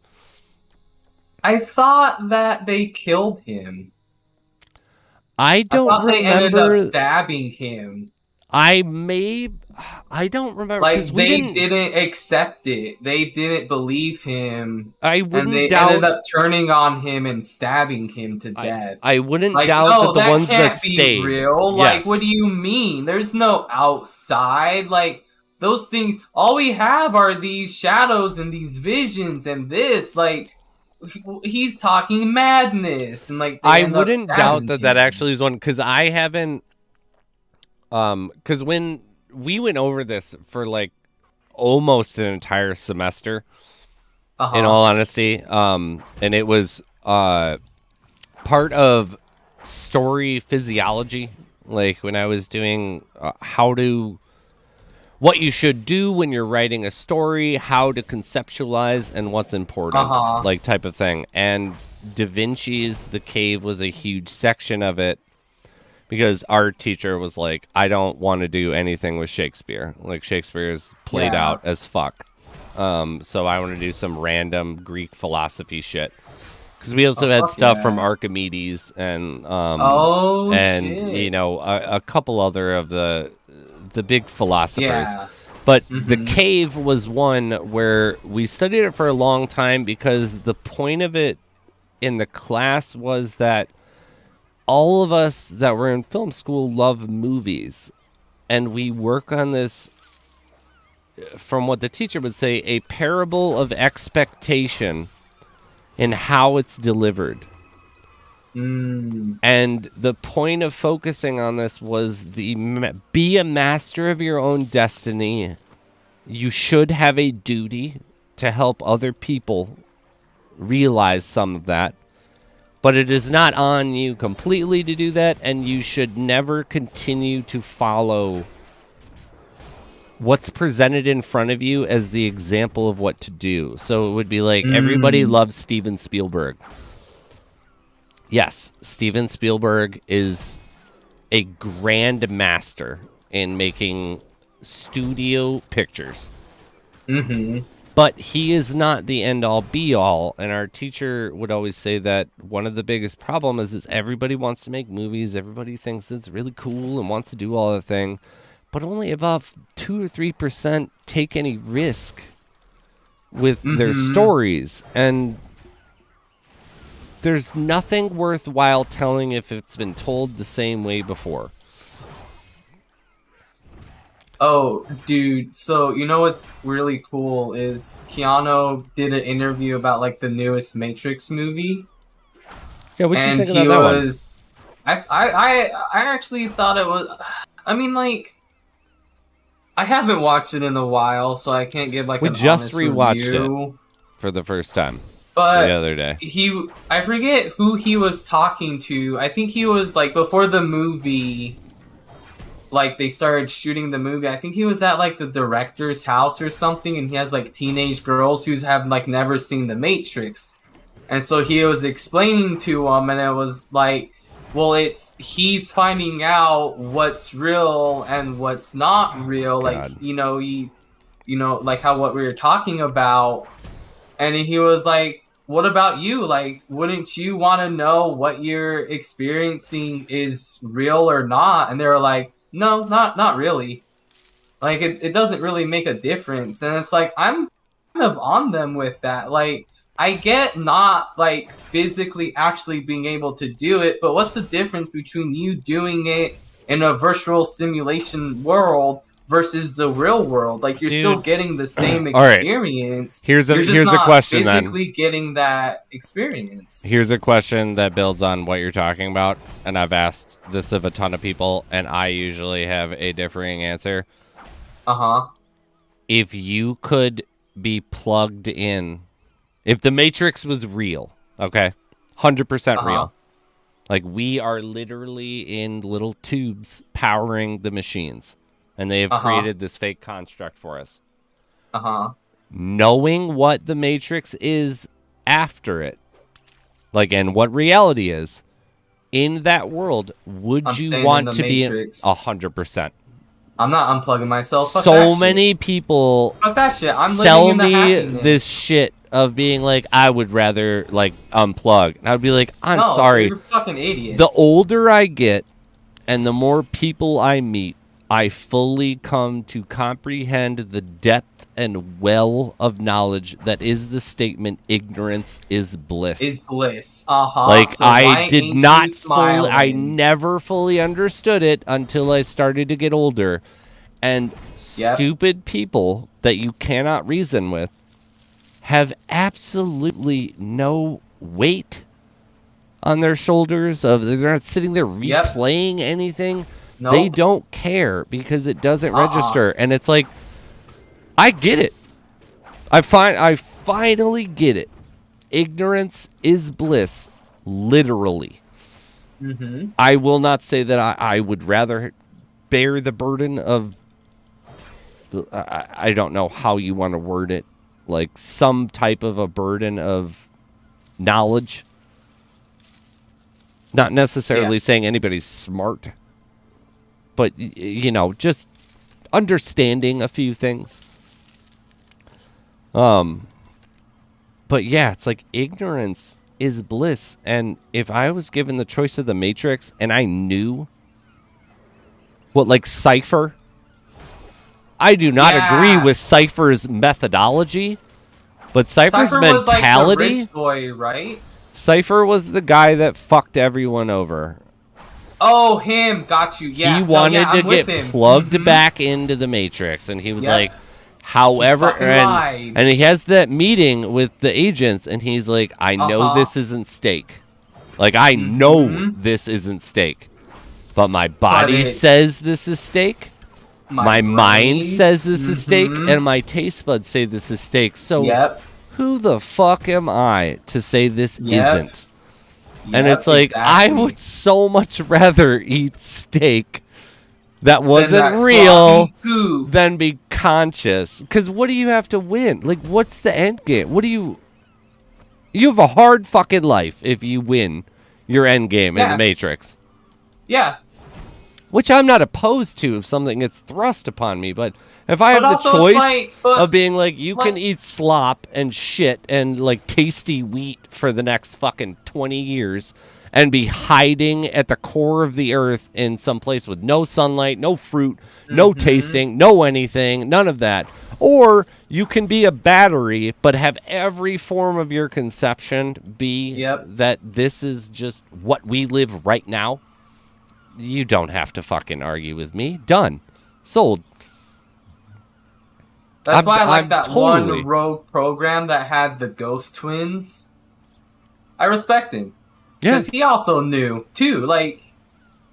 The Ghost Twins would have been so why am I cool to gonna be. be so obedient to these to I'm them sorry, it's the having to do Merovingian, stuff? okay? You Wait, have to respect. You're talking about the two white boys with dreadlocks, Yeah. the South The ghost Africans. twins. Yeah, yeah, That no, could face through shit? yeah, those guys. The reason why you submit is because it's the Merovingian. His whole purpose and program was that he could hide programs. Which is why he's the guy whenever they're like, these are deleted old programs. Like, did you ever watch the Animatrix? Yes. Yeah, so they kind of talk on the Merovingian in there. And Well, I haven't watched it in so long, but you know the skateboarding kid yes. who gets woken up? In the Matrix, when Neo comes back to the city, that kid who comes to greet him, that's him. No shit. That makes sense, actually. Yeah. That's him. I hadn't heard of that one, so that's pretty good. Right? Yeah, right? the reason why all of those, because every single one of those, like, programs could fucking destroy the Merovingian. He doesn't have any skills at all. Like, his skill is the fact that he can hide programs, which is why they all work for him. Because if he doesn't hide them, they get deleted. So that's why you have these, like, baller, like the werewolves. Oh, like, where they can only be killed by silver bullets randomly in the Matrix. And it's like, okay, all right. I guess that's where our parable of werewolves came from, is because the Matrix has these old agent programs that could only be killed by silver. And then people labeled them werewolves out of rumors, and that's why they can be now killed by silver. Werewolf, their castle. Werewolves. I really liked a lot of the new Matrix movie, but I really didn't as well. Yeah, I just, the whole, like... I was there for the ride, the whole I guess. beginning of it, when they're like, we're gonna make this with or without you, I feel like that was like a slap in the face at the executives and other things, like... I really like those social scene. commentary, like, bashes, I think is what you're talking about. Yeah.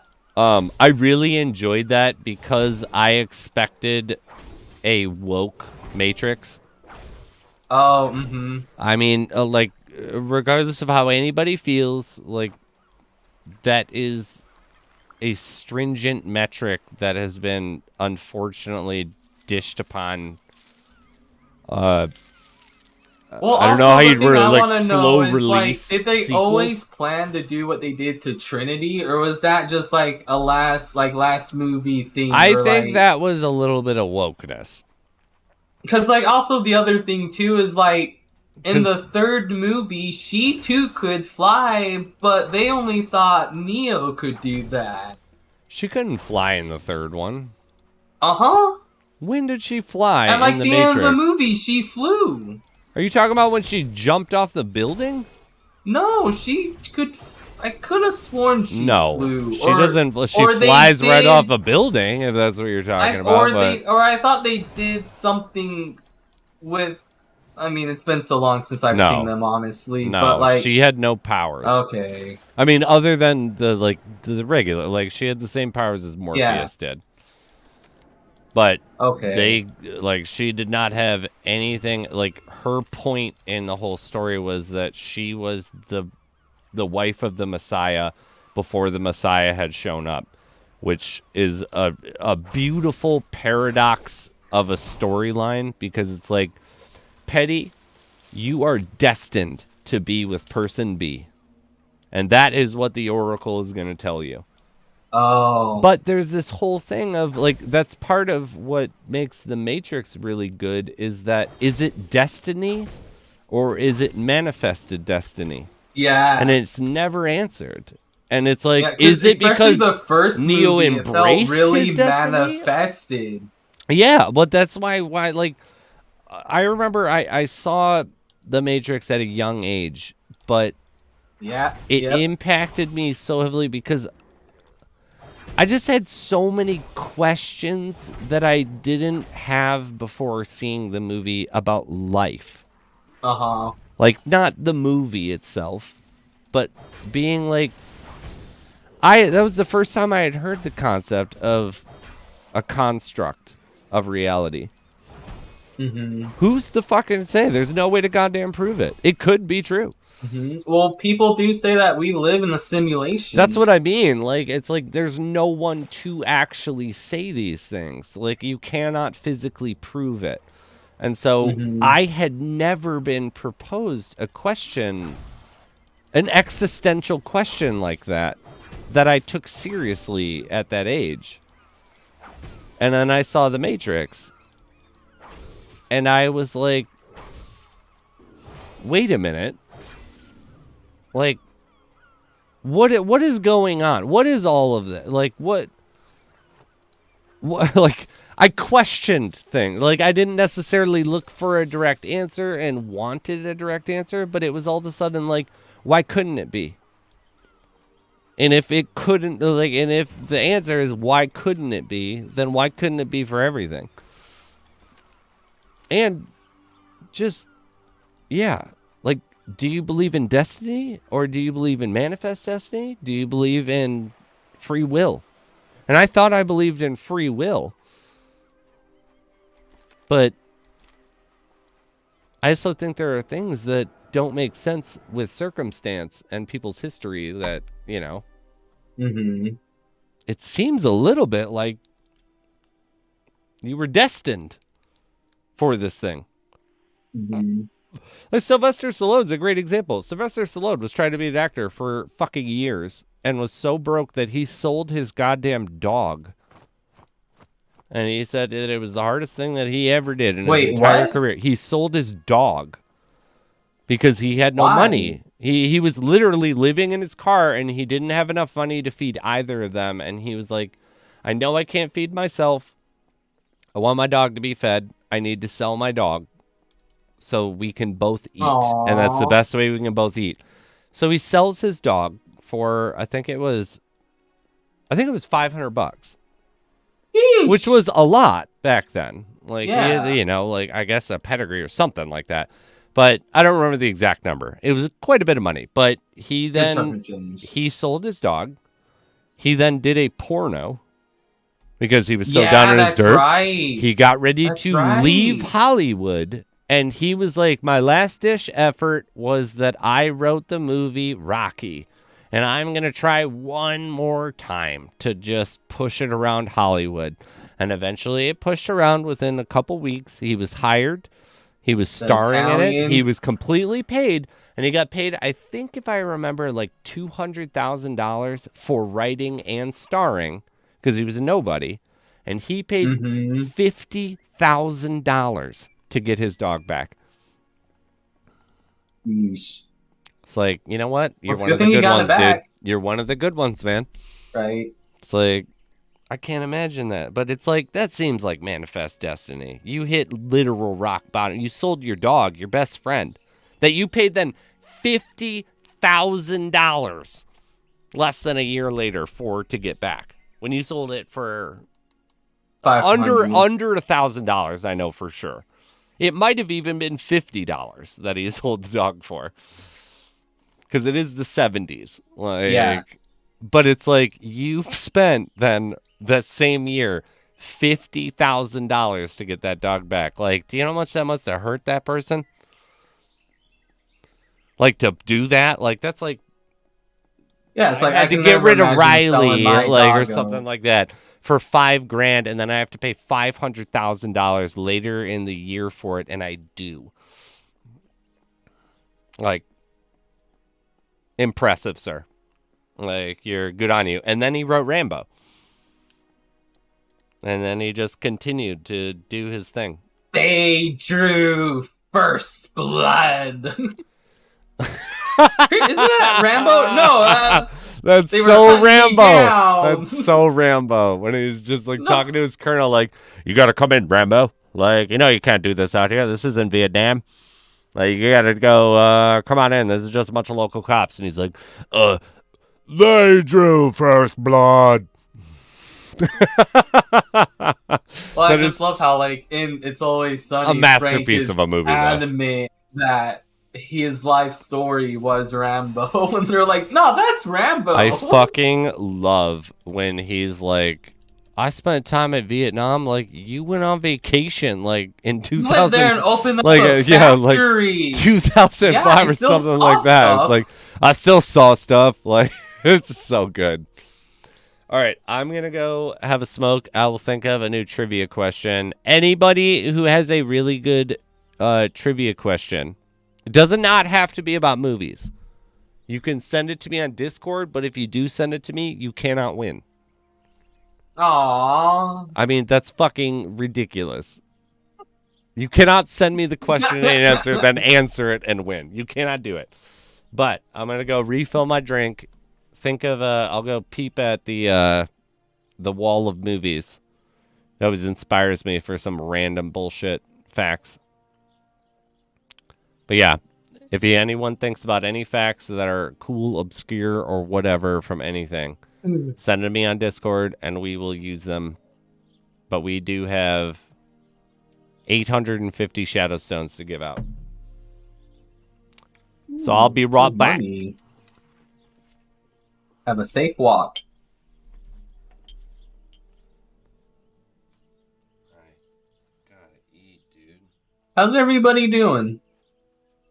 Yeah, this song's a fucking banger.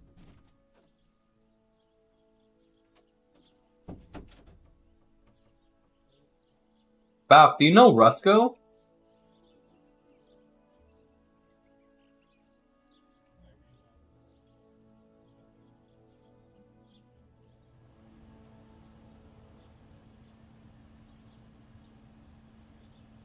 Rusco. Rusko.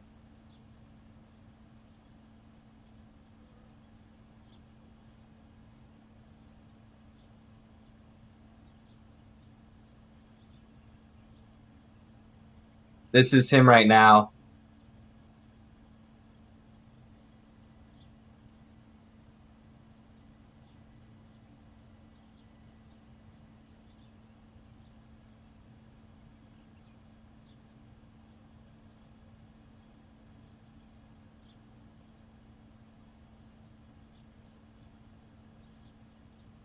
I love this face.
Run away!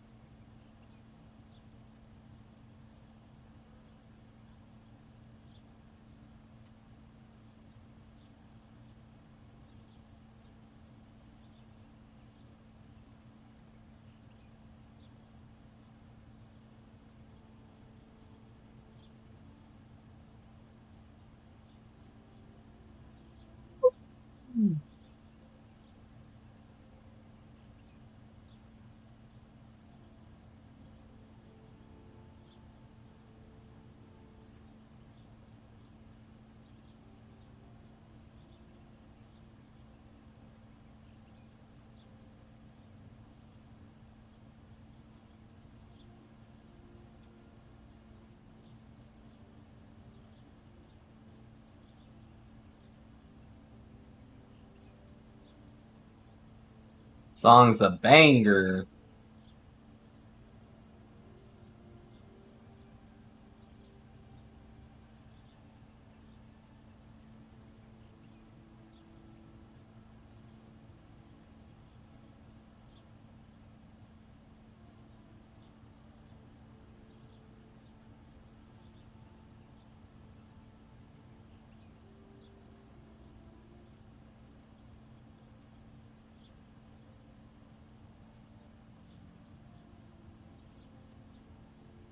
But I fucking love Rusco.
Ah! That's why I'm not moving.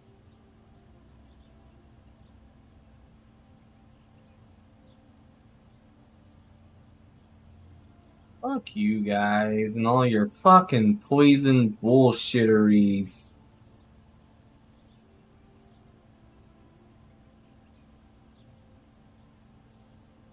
Dude.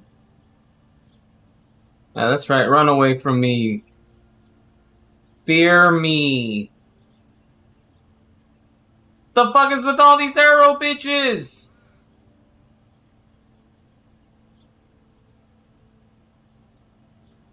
Why is there so many arrow bitches? So many fucking arrow bitches. Why are there so many poison arrow guys shooting poison arrows at me? What did I do to you?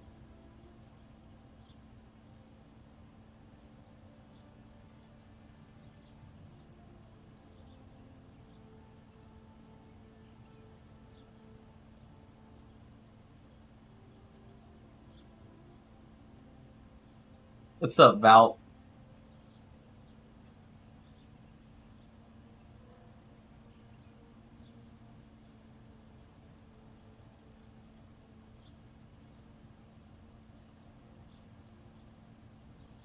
Aha, get fucked.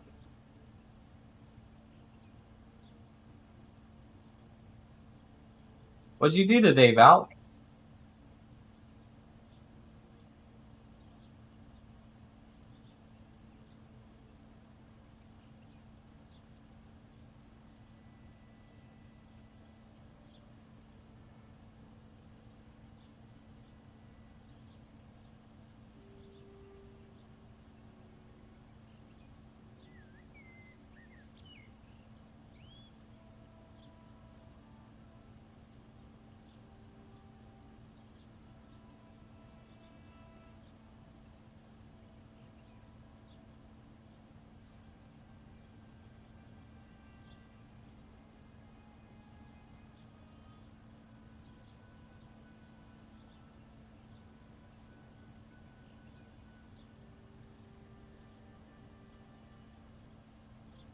How was those 4 matches? Is anyone else getting lag from on the LR?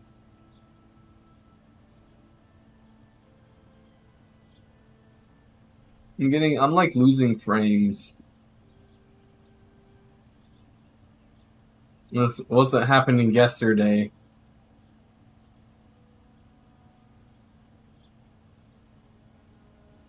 Are you gonna stream today, Valk?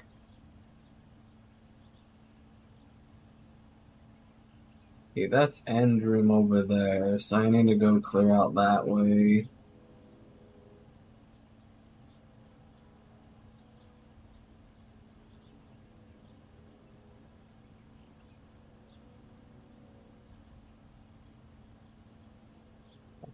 Slow ass bitches.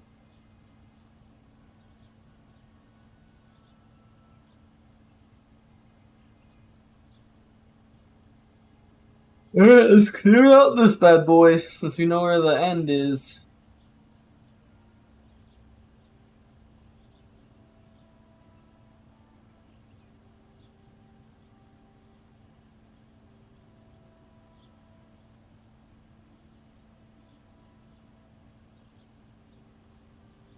Damn, this song is actually a fucking banger.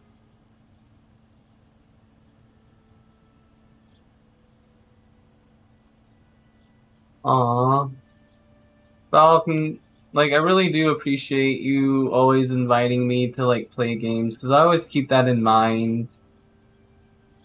I'm just usually always kind of tired, or I'm doing something and it's been hours later, but I really do appreciate the invites, and I really do like playing games with you and Hokagen, especially Dead by Daylight. And I do feel bad that I don't always play games with you guys. With y'alls.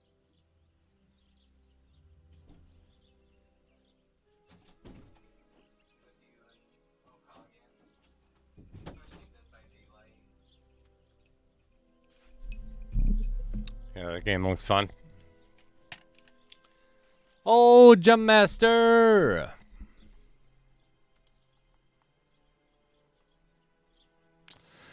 Yeah, like I am only doing this temporarily because I cannot do the regular like giveaways currently, just because Streamlabs is being difficult. Tonight, after I finish streaming, I will delete Streamlabs and do what they're telling me to do to fix it. But so this will be the last night of the hopefully the last night, yeah, traditional giveaways. But I do have a new question. I sent Petty a bunch of them. Oh shit! I didn't even see. No, Fuck you don't. Me. You don't need to look at them. Okay. Like, Yeah. I just you're the. Send me them. You're the. These were Aficionado. credited before the answer was given. Mm-hmm. It shouldn't mean anything for your ANG points, Lightstone, but if you remember around what you had, if it does, I'll, give you your points. But the newest question here for this will be for 100 Shadowstones. It's not as hard. Is what movie was based and written originally for a bunch of actors that developed PTSD prepping for a war movie? That was a big hit. This is probably one of my favorite movies. This movie's amazing. It's so well done. And, like, the people they have on it is just amazing. I love the... Like, I'm trying my best not to say anything to, like, spoil or give anything away. As much as the movie is amazing, the story is, like, just as amazing, in my opinion. I think the trailers that they play before the movie are just as good as the movie.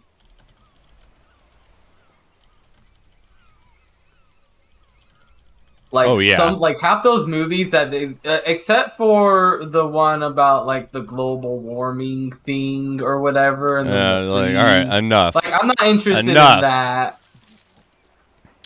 Yeah, it is not Avatar. No. I will ask again, too, what movie was based on and originally written for a bunch of actors who developed PTSD prepping for a war movie? They did not go to war. The concept, yeah. But that's it. That's all we can give until someone gets the answer. No, it is not The Hurt Locker. After a few more guesses, if people don't get it, do you want to drop the genre? We'll do another. We haven't come to the point of someone not getting it long enough True. for an extra hint. But yeah, I already know the hint. The Godfather. No. Because the dance scene at the end of that movie You fucking better brilliant. stop. I'll stop. I'll be a good boy. You better stop. You're being bad. I'm not gonna even repeat what you just said, but that like cuts down 50 genres. American Sniper, no. Forrest Gump, no. That's a Remember, good movie. the question is, what movie was based and written originally for a bunch of actors who developed PTSD prepping for a war movie that they did not make? They are actors prepping for a war movie.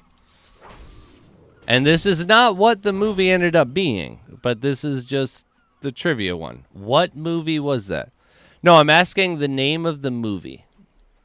What movie got made but was originally written as a bunch of actors getting ready to make a war movie that while prepping for the war movie, they developed PTSD as if they were in the real war movie. That is not what the movie ends up being about. But that is the core concept of where it came from. For how many people haven't gotten this, I'm going to bump this one up to a 150. Yuri, a horror movie? It's not. All right, I will say, because no one's gotten it yet, it is not a horror movie. It is a comedy.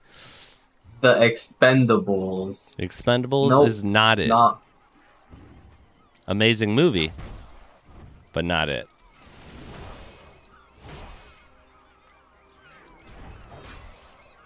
Do you know this story, Petty? Or do you just know because what the answer I gave you? Like the story behind it, like the script, or like, yeah, what the question is from. Yeah. Yeah. Fucking amazing. Not the Expendables. No one has gotten it yet. It's one of my favorite movies. I've watched. I love that movie so much about it. Yeah, there's so many levels of that movie that are so funny so on so many different levels. Yeah.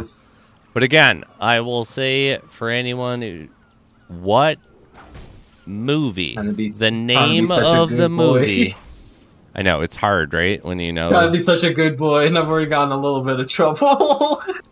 Yeah, no. What movie was originally written for a bunch of actors experiencing PTSD while training to make a war movie? I didn't realize this was going to be as hard as it is. I mean, if I wasn't a part of the thing, I would have already have dropped it. It is not Out of the Fight. It is a comedy movie. It was in theaters. It has huge mega stars in it. Is it Arabi? Arabi? Arabi? Is that it? I think that's Arabi. No, it's not. Arabi? It is not Arabi. No, it is not that. Should I drop, like, the person that wrote it? I mean, I don't... Yeah, I feel like that will give it away, like, still. I don't think it will, honestly. Alright, the person that wrote this movie is Ben Stiller. It was a huge movie. If Trump was talking about it, it was the biggest. It was the best comedy war movie that's ever happened. Can you give us a 10-year time span on it? It is post 2000. Yeah, I think Ben Stiller writing it was a big one. And it has a lot of big name stars.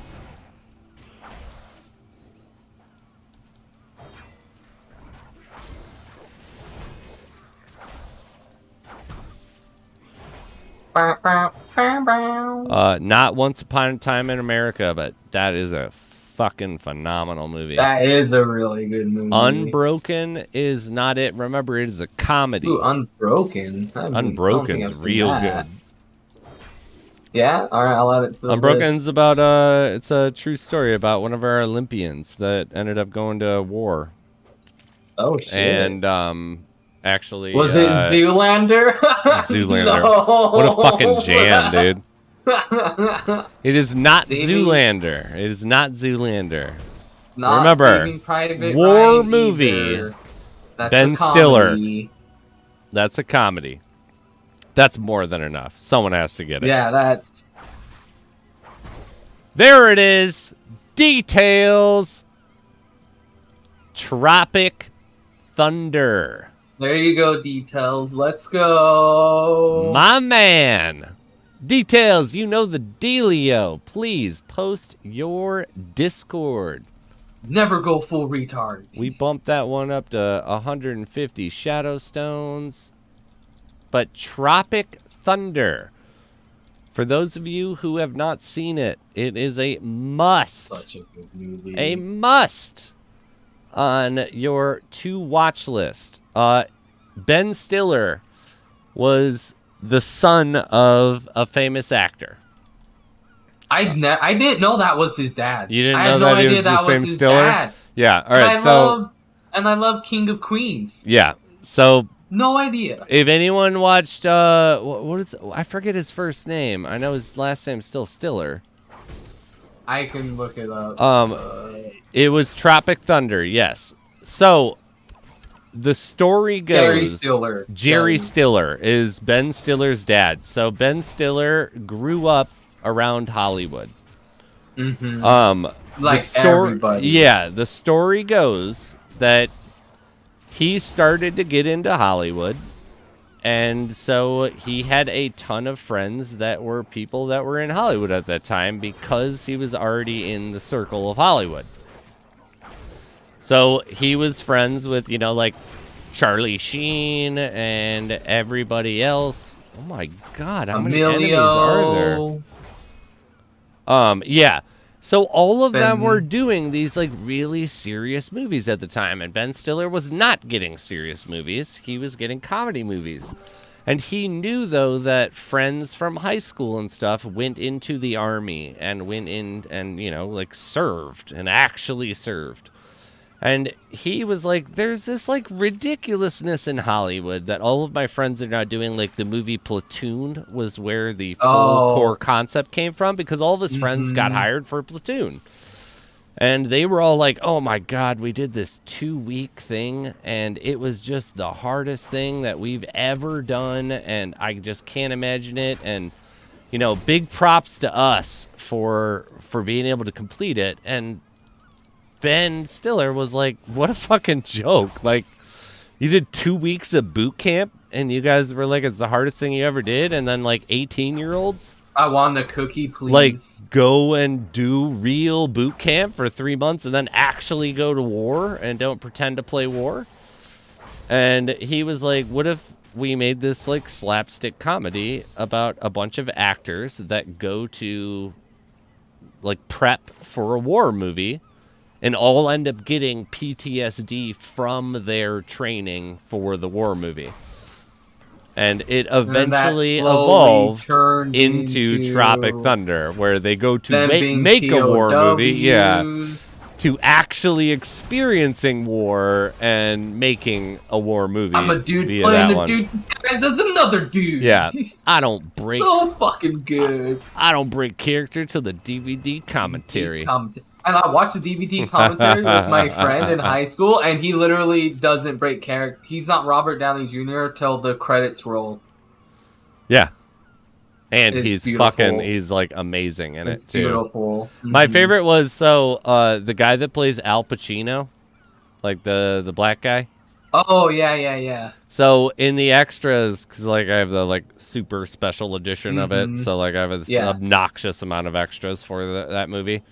And Al Pacino was like, I got on set. And so, like, I was obviously hired to do the movie at the same time as everyone else. But I got on set. And they had already been shooting some stuff. And so I showed up because we're in the middle of this big, like just full-blown, actual, real war scene in the movie at this time. And I haven't been there. A bunch of actors have. And I sit down, and I'm talking with this, like, I'm talking to one of my brothers. It's like, you know, like, yeah, like, what's up? Like, how's this going? Like, blah, blah, blah. Like, you know, good to have a bunch of us on set. And he was like, halfway through the conversation, I realized I was talking to Robert Downey Jr. because he just was staying in character. And he was like, he fucking looked like a goddamn black man. Like, he was like, so much so that I thought that wasn't, I didn't think that was Robert Downey Jr. I thought that was just a fucking actor on the movie that I didn't know who they were. And it's like, that's so funny because he is hilarious in that movie and so good on it. Mm-hmm. So you haven't seen that movie. Tropic Thunder is, I think, in the Dynasty characteristics of. And then Jack Black's characters, Jack like, Black to is coke so during the whole good. He's the like, heroin addict, and they end up going to the Golden Triangle where all the heroin of the world is made, and they have to go save people while there's piles of heroin around. I love when he sees the pile and he's like, yep. And like kind of like motions his fingers towards his face. And I'm like, oh my god, yes, I'm gonna get some of that.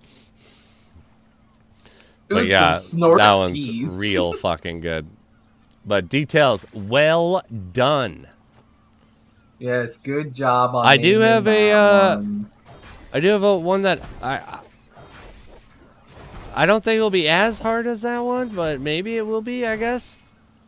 I think the second one is. Do you? I mean, did you know that? Idea. You had no idea that? I didn't even know he was considered. Oh man, yeah, he was one of the first people. All right, so we'll do this one for 200 Shadow Stones. Yeah. The question is, what actor came up with the last name Fokker from Meet the Parents? Dude, as a kid, that went right over my head. Like, I was a fucking child when that movie came out. Right over my head. Oh, my mom swore a lot, so, like... And then what was the other movie where, like, he does the thing before the date because he's nervous and he can't find it? And then the girl's like, oh, you got some gel in your hair. I need some extra gel. But it's not gel in his hair? Oh, yeah, Along Came Polly? No. It's the one with Cameron Diaz. There's something about Mary. That's the one. Yeah, as a child, right over my head. No idea what that was about. Ben Stiller is not the answer. For anyone who did not hear, the question is, what actor came up with the last name Fokker for Meet the Parents? It is not Tom Hanks or Al Pacino. Al Pacino's not even in that movie. It's Robert De Niro, I think you're thinking of, but that's still wrong.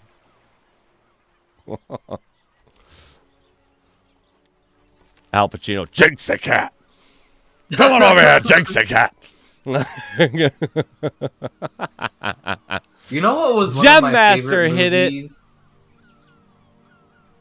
Gem Master is our winner chicken dinner. Well done, man. That was a smarty pants. Okay. I always have to wait for the delay too, because it's like, ooh, what'd he say? Right? But Gem Master got it. Good job, Gem. Gem Master, I know you know the deal. You know I have your stuff, but you still got to post it.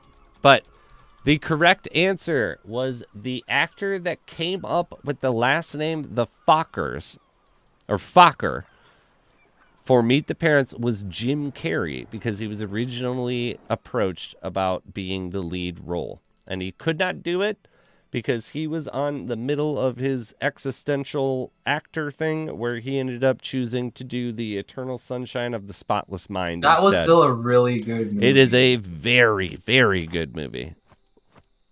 But he was done with comedies at that point in time. And that's the only reason why he did it. But he read it and he met with them and he was like, I think you guys have a really good thing.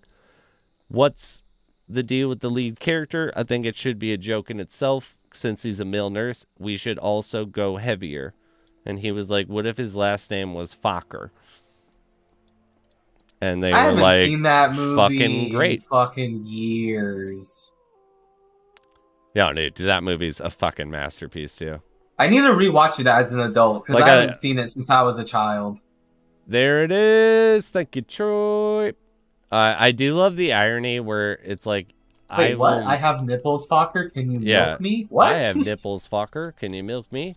I do love the irony where it's like, I'll meet some people and it'd be like, oh, you went to film school. And they'll be like, think that I have this, you know, like highbrow well of knowledge. I mean, I have a well of knowledge, I think, but it's like I have this like poignant, smarmy, like highbrow thing where it's like my favorite movies are Gone with the Wind, you know, like all like these standard basic bitch like heavy hitters like Psycho.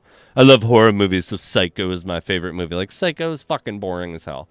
Like I get it for like the respect it did for the industry, but that shit is boring. Like it was amazing when it came out, but it didn't come out when I watched it. It was boring as hell. Like all the violence happened off screen, so it was up to your imagination to fill the dots. But so it's like, I'll talk with people and they'll be like, "Oh, film school," and they'll start talking about these like really heavy hitter existential movies. Question, and it'll be like one of my favorite movies, like Dumb and Dumber, is a fucking masterpiece. It is. Like, I recently rewatched that, and here's the money.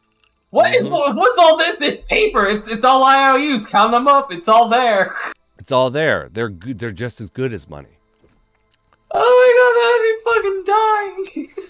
But yeah, it's like no, I will... We killed their birds. They killed our birds. I like when they're at the gas station and he sees that chick that he ends up talking to at the bar, and he's like, "Wow, like nice skis." Like, and she's like, "Oh, thanks." And he's like, "The yours?" And she's like, "Yep." And he's like, "Both of them?" Like okay. And then he sets himself on fire and just like, okay. So good. Yeah, there you go. I love Jump Master too from the second, from Meet the Fockers instead of Meet the Parents.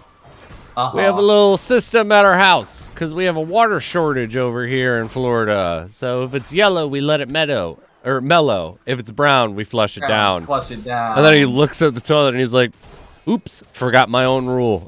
And flushes it. And it's just like, God damn it, that's great. Yeah.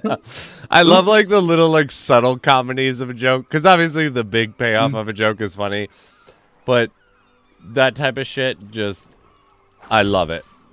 Like it'll be like the joke happened, which is hilarious, but I will also fixate on look at how so and so reacted to it. And I think that's, you know, just as fucking funny as the actual joke. And yeah, that one is when he's like, oops, like forgot my own rule. Like, God damn it. That's yeah, one of my favorite things when I was like a thespian was like closing night shenanigans. And like, one time it was like so bad because it's like every actor wanted, you know, something. And it's like the play literally went on for like an extra 40 minutes. And it was just like, guys, we get it. You want to have your own little thing or haha, but it's just like, not everybody gets their closing night shenanigans.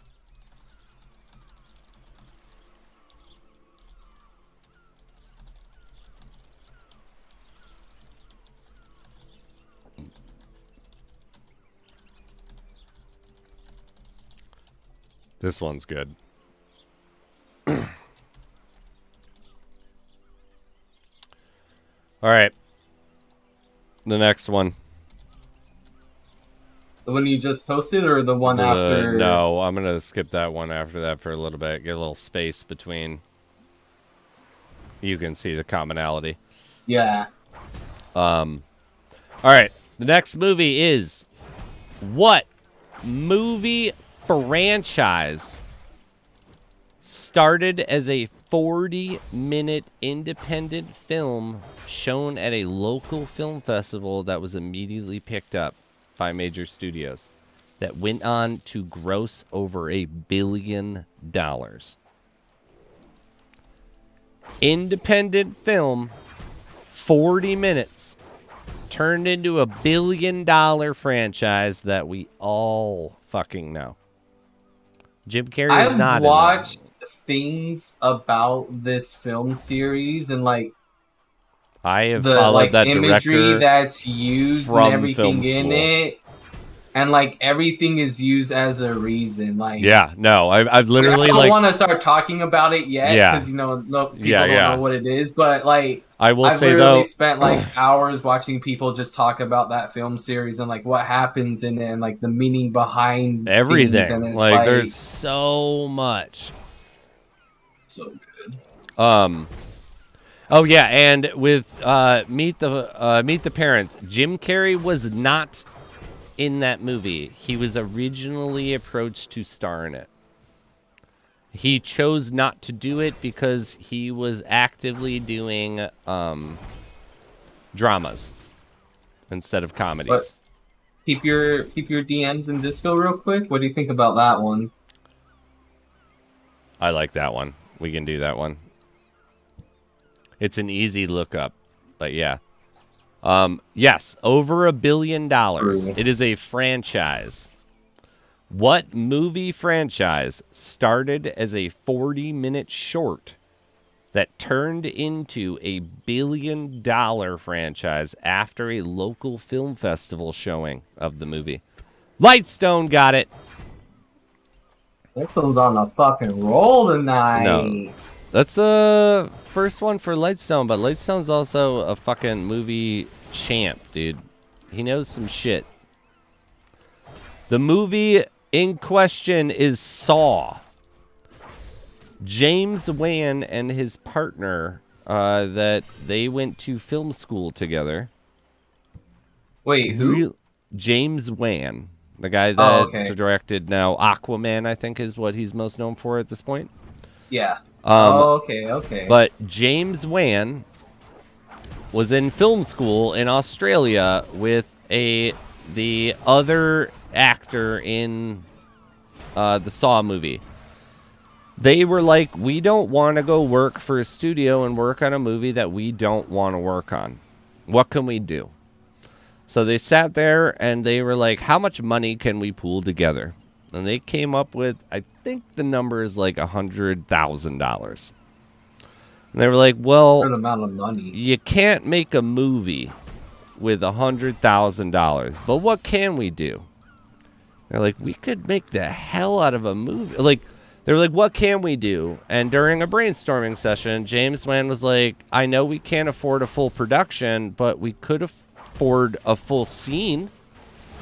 What if we made a really big, what if we made a nice scene in a movie? And so they challenged themselves to be like, okay, well, like, let's see how far we can push this. We have 4 walls and a small room, and he loves horror. So let's make a horror movie. And what can we do? And they made Saw, and they ended up having a 40-minute cut of it that they showed at a local film festival to where they were at. And it just so happened that, I don't know if it was Paramount or one of the major studios happened to be there and was like, we will buy this project from you. We don't want you to show it to anyone else. And we want you to make it fleshed out and make it a full movie. I think it's Paramount. I'm pretty sure it was, but I don't remember completely off the top of my head. Got it, Lightstone?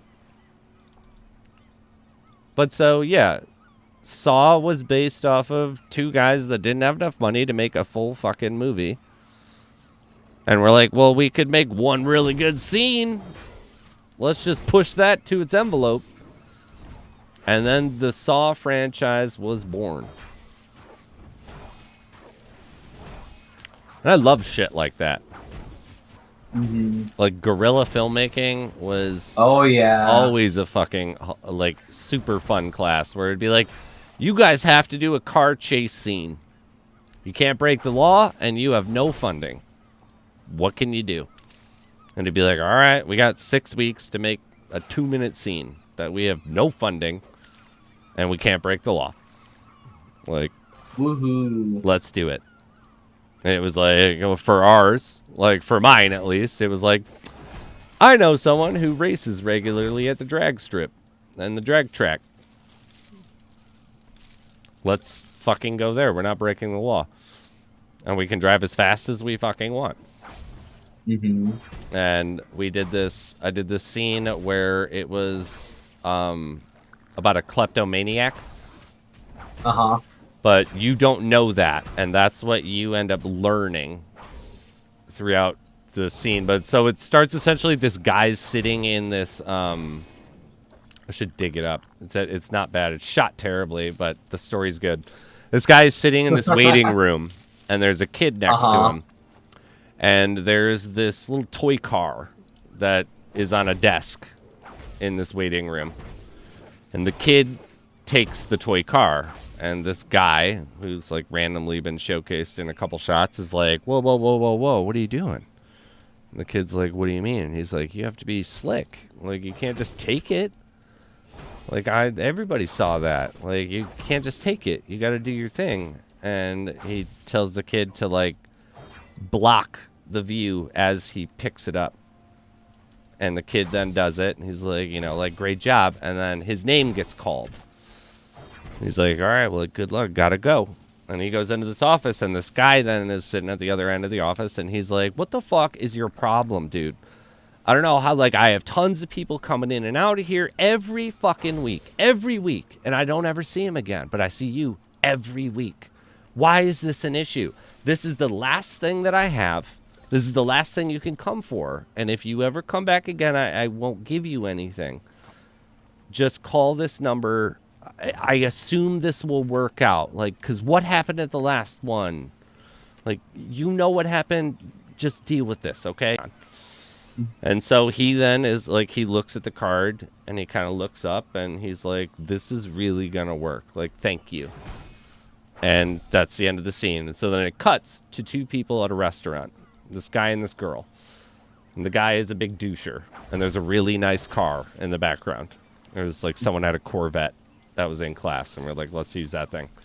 So the Corvette is in the background. And they're having this conversation. And the girl is obviously like not enjoying their conversation. And, you know, this is like a super max bro. Like, he's got pop collars and shit. Oh. And all of a sudden you see the guy from the place earlier, the office earlier. You see him in the background, and he's kind of looking around, and he goes to the driver's side door of this car and then opens the car door and gets in. And it cuts back to the girl, and she's like, isn't that your car? And he's like, yeah, what about it? She's like, well, someone just got in your car. And he's like, what the fuck?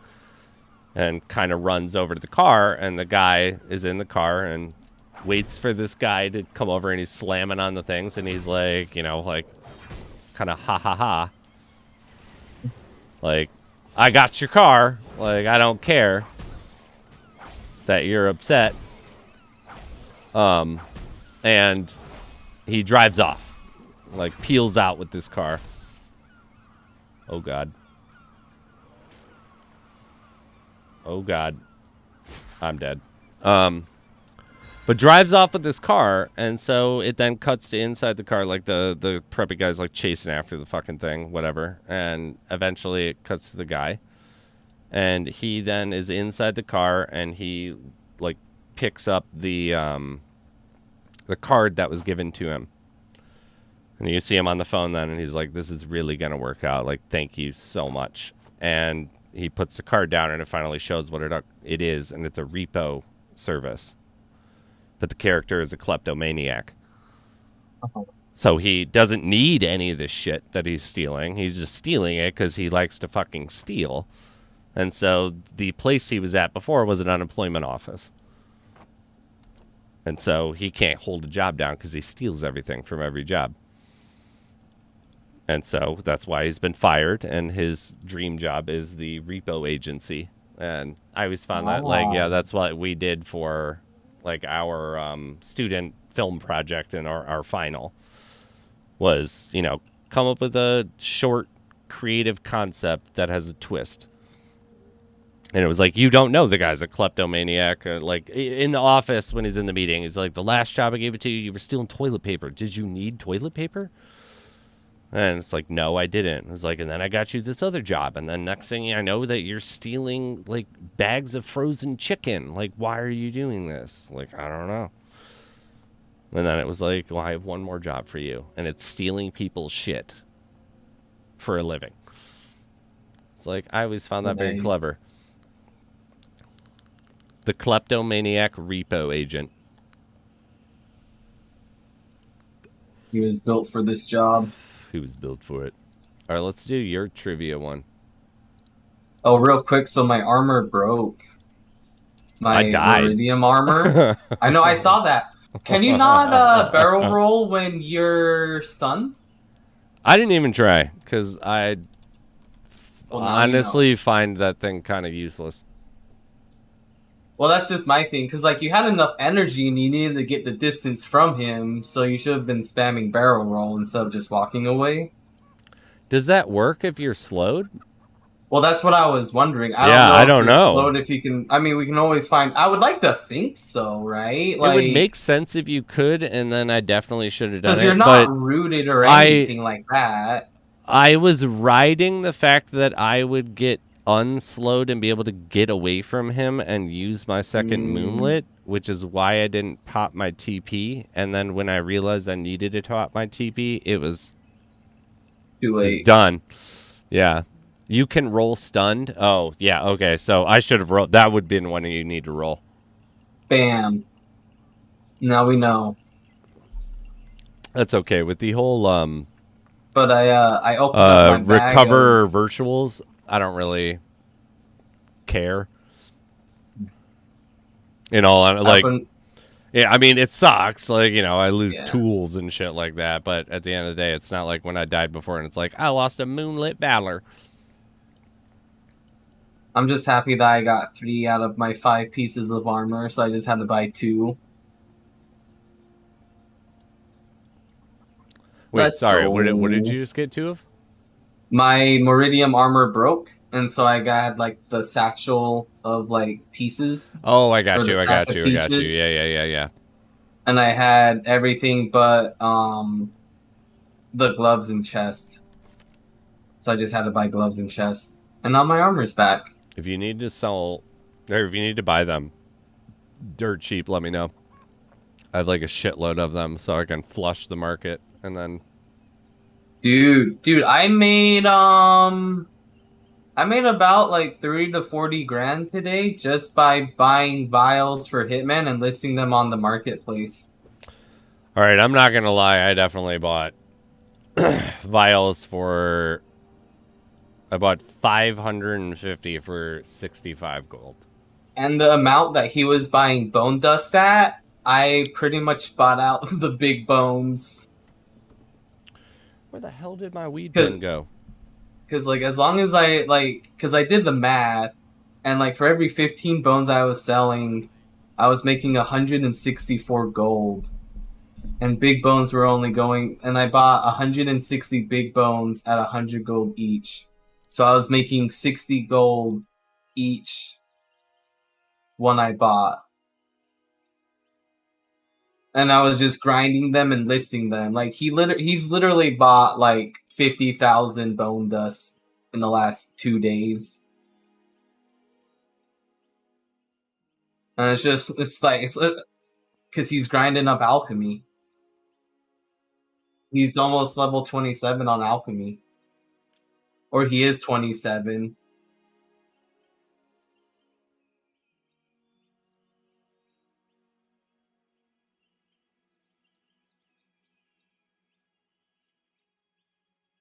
Yeah, that's his goal is 40.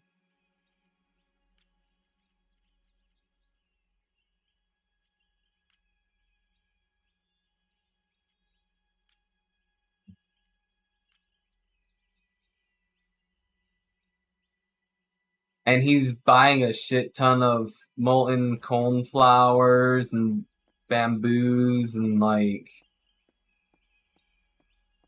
yeah, I made enough money to where I picked up a fucking 90-day.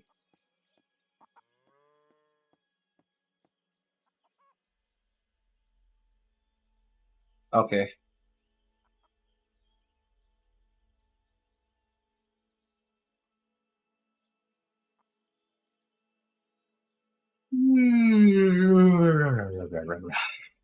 What's up, Loops? How you doing, buddy boo? You ready for the Medium article tomorrow?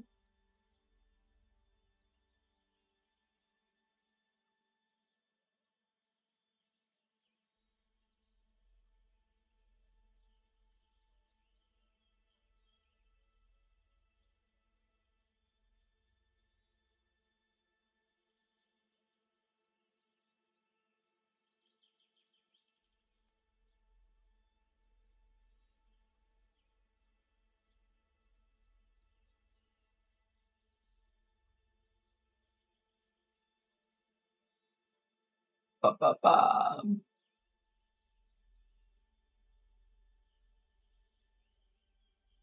Well, we were supposed to get it today, but Clifford wanted to add more stuff to it. So they were adding more stuff and doing the test on the balance to see how it like everything holds out. And so I imagine if everything is good today, then tomorrow we are getting the article. If as long as they don't run into any problems or issues with this update, because they were planning on releasing the article today, but then Cliff wanted to add more things and do some things. So they updated the article, and now they're running tests.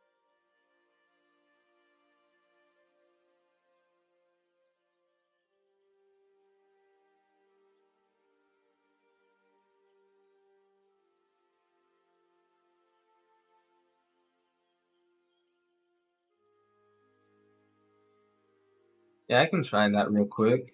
Let me just kill this spider. Yeah.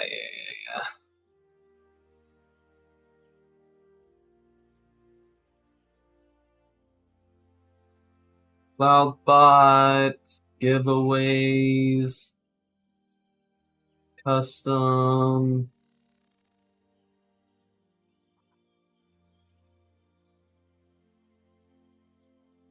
Everyone ticket cost 10. Max tickets per users 10. No bonuses.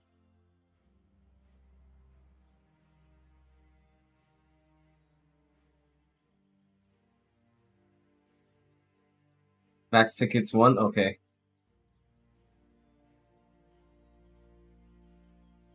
Okay. 1 duration. We'll do 2 minutes. We'll do 1 minute because it's just a test. And then test chicken dinner for the prize. Advanced timer enable, save. Alright, starting the giveaway.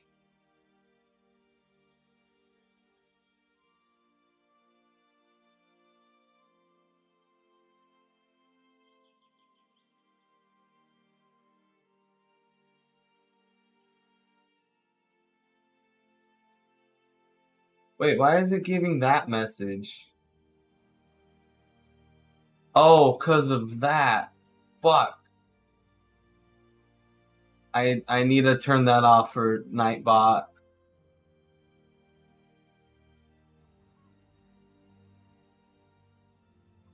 Yeah. But it's picking up a Nightbot message.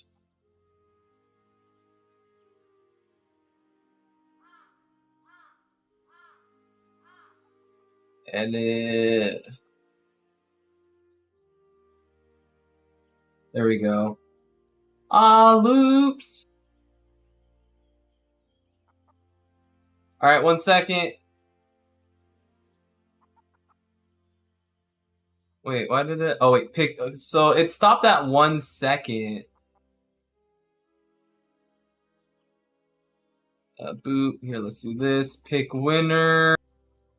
Wusher is the faux winner.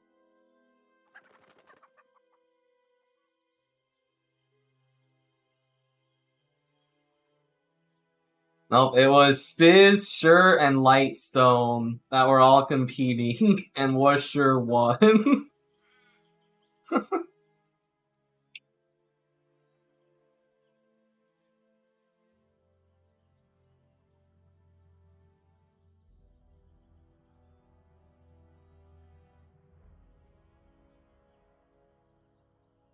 Okay.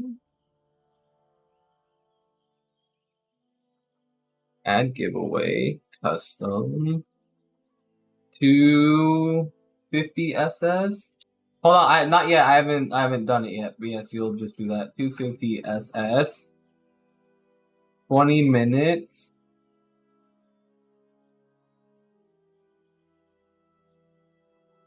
Uh, 250. It's not live right now. Everyone advance. Everyone's allowed. Ticket cost is 10. 1 ticket per person. 250. Do that. Add that. This is how you get stabbed.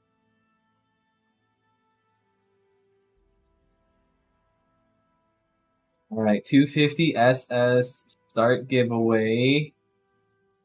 Alright. It's live.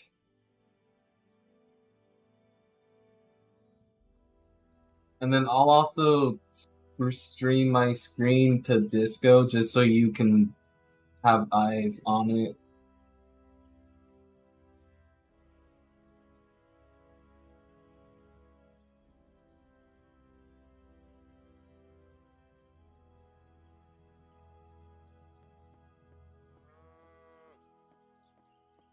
Oh, okay.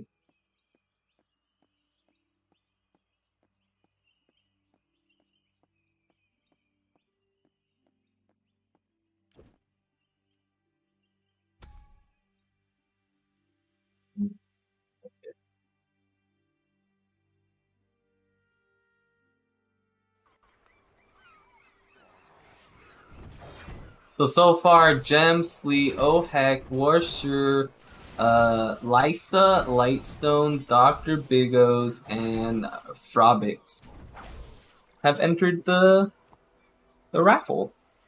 And we still have 18 minutes on it. But I still like doing trivia. I still like that. I like that. I like that.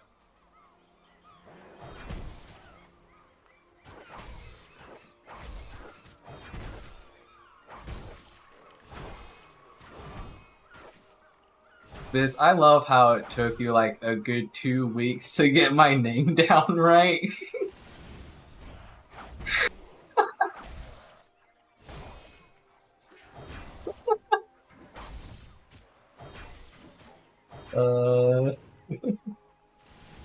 Dude, everyone.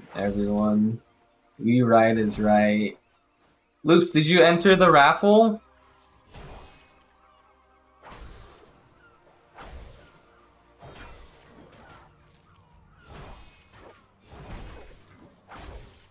I'm drier than dry, guys. Do you not want it? You should enter the raffle. Enter the raffle. It's for 250 shadow stones.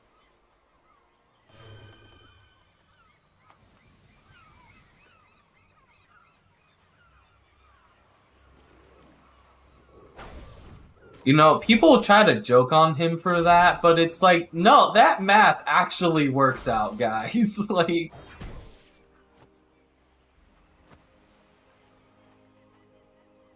Ah, okay, Loops. Like, well, he's not wrong.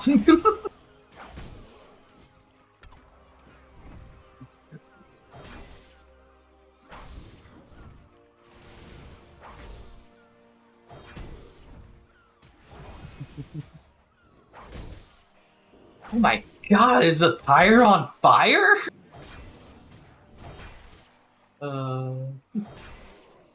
I just love how it like completely backfires on him.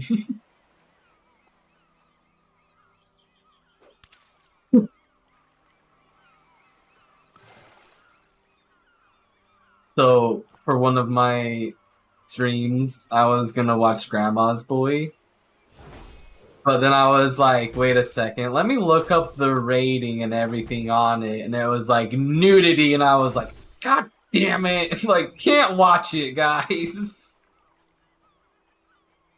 There's nudity. There's tits, apparently. Or dick. There's nudity. No, they don't count that. Nope. No. Well, here on Twitch, guy can't have his shirt on and show nipples.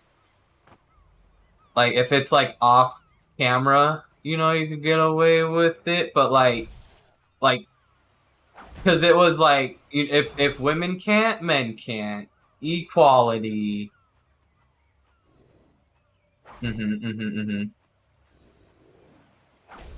But like, if you're working out at the gym, you can totally have your shirt off. Swimming at the pool, at the beach.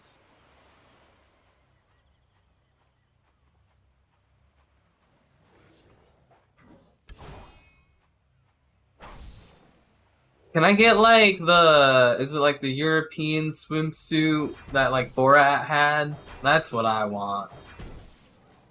Yeah. Yeah. Well, I know one time they cross-dressed and took acid for one of the events. Dude. Yeah, dude, I grew up in a Mormon household. But yeah. No, I loved it. It was amazing. And you know what's funny? A lot of Mormons actually love it.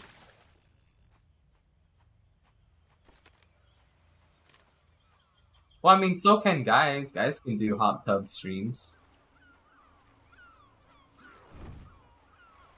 Yeah, Gem Master said, but then chicks can do hot tub streams and whatnot. And I was like, but guys can do that too.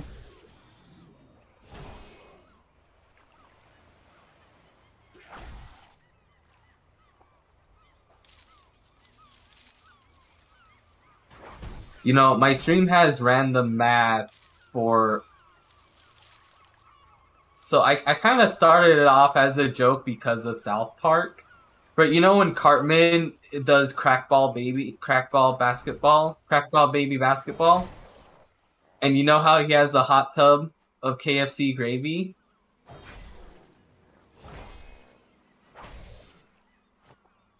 My stream has Randy numbers for how much it would cost to fill up a hot tub with KFC gravy, how much a hot tub would cost, and then how much it would cost to have that hot tub modded to have it circulate gravy. Yeah. And then, like, of course, we're gonna rent a hotel room and then invite all the mods over for a big sleepover.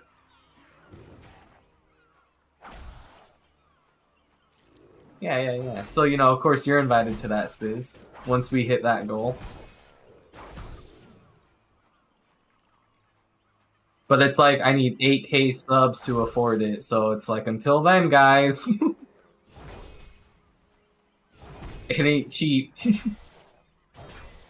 Because we're spending at least 8 grand alone in KFC gravy.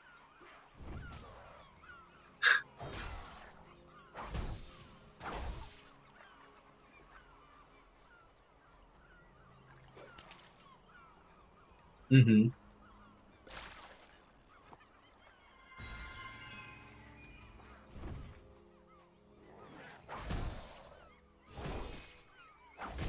Uh-huh. Mm-hmm.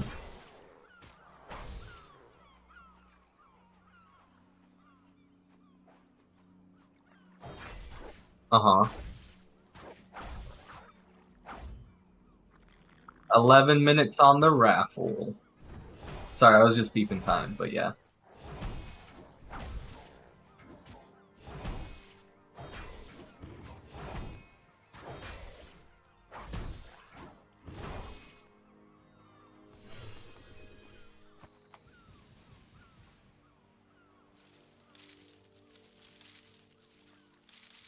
Mm-hmm.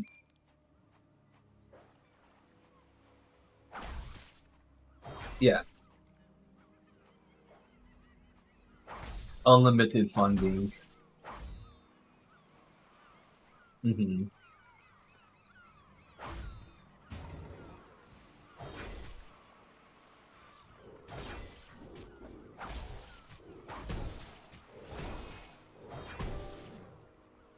Mm-hmm. Oh. Mm-hmm.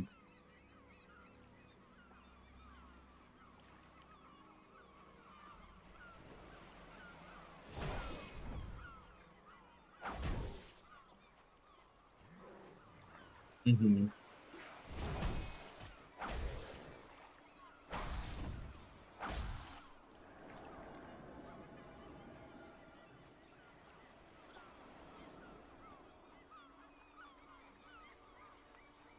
Uh-huh.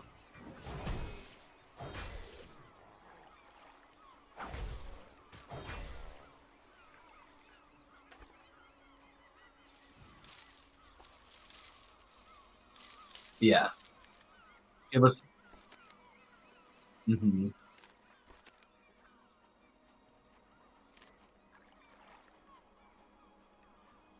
Ooh.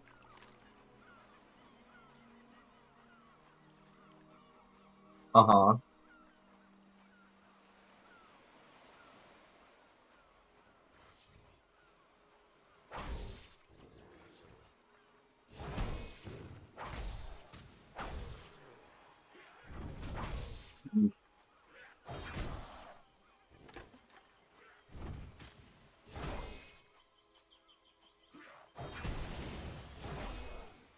Oh.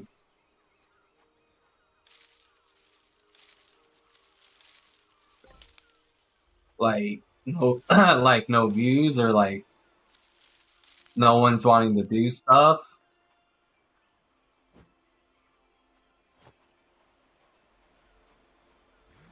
Mm-hmm.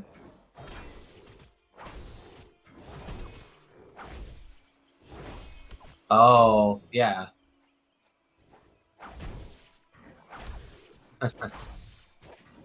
Do. Mm-hmm.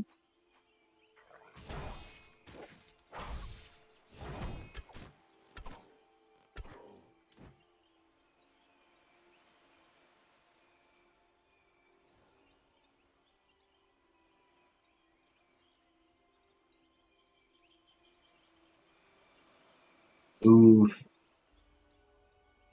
Mm-hmm.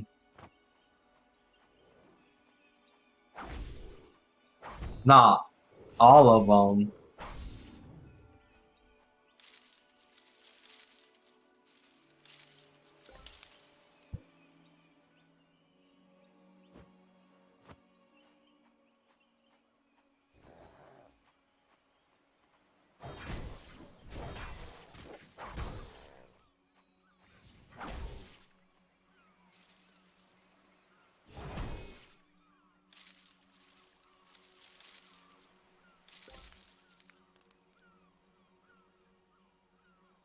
Mm-hmm.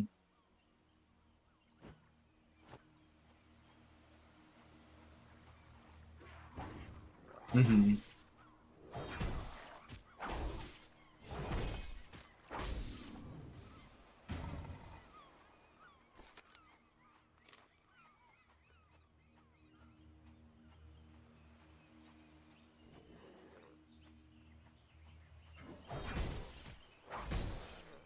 Mm-hmm.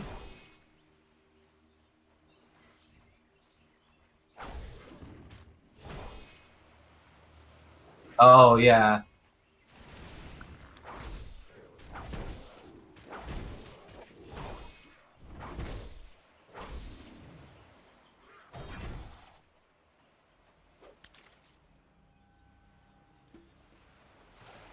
So when people want to look it up, or even when they want to look it up, like the devs themselves.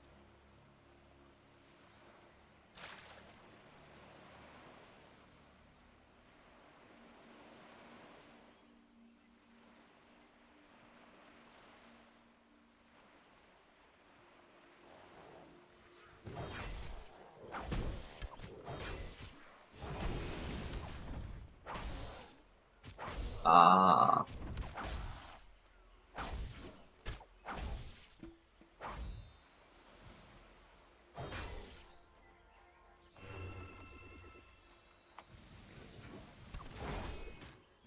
Mm-hmm.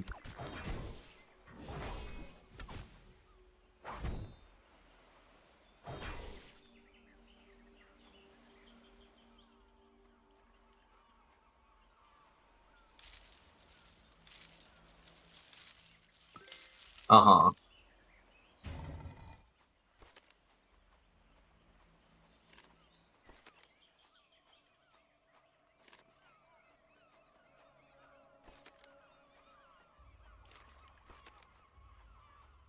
Oh, that's good. Hey.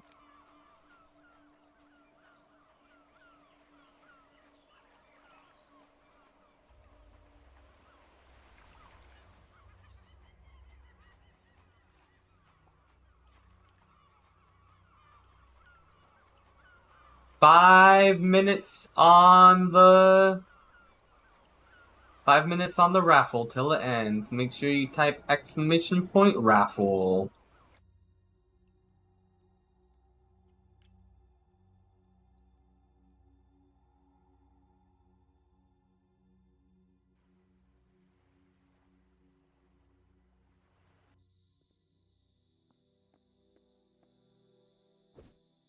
Yes, yes. Trivia question time.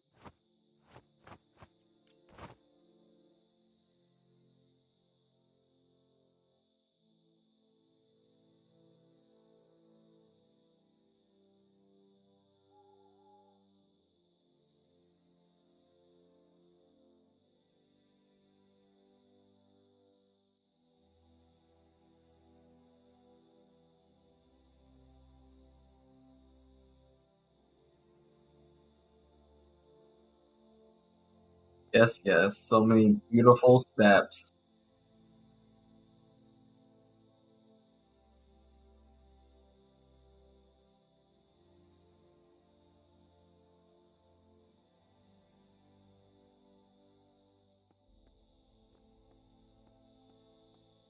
When did that come out? 19 what?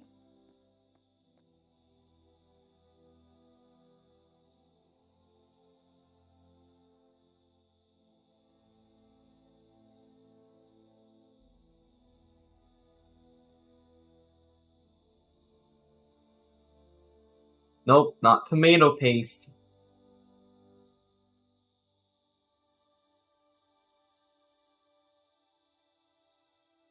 Because remember, it's a black and white.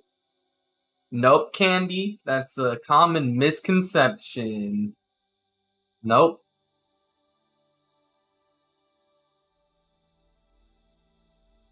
not potato paste.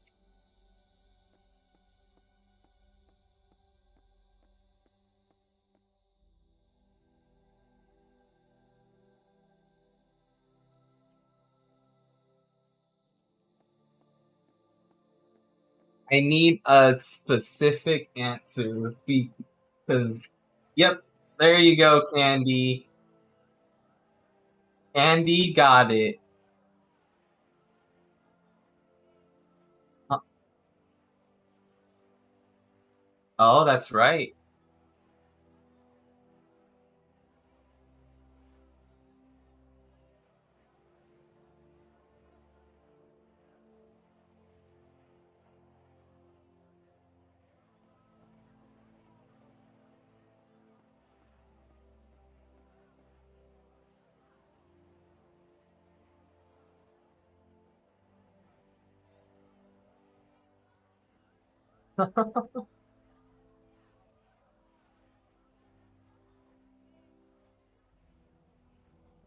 Water. Mm-hmm. Oh shit! Oopsies.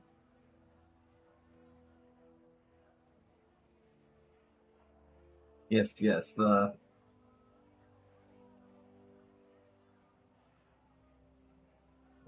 are you entered in the like you're already entered into the raffle, and we have a minute left.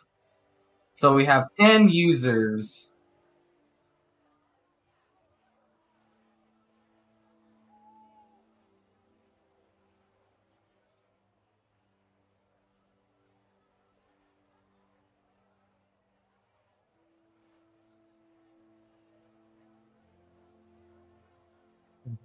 See, and I knew that because there's a movie called Looney Tunes Back in Action where it's kind of like Roger Rabbit style, where it's like Ben Stiller or not Ben Stiller. I just have that his name stuck in my head. The Mummy guy. He's in it with the one girl from Dharma and Greg, the Dharma. And but they do a scene in the beginning where they reenact it, and they do the whole drain shot of the blood going down, and Bugs has a can of Hershey syrup that's been opened.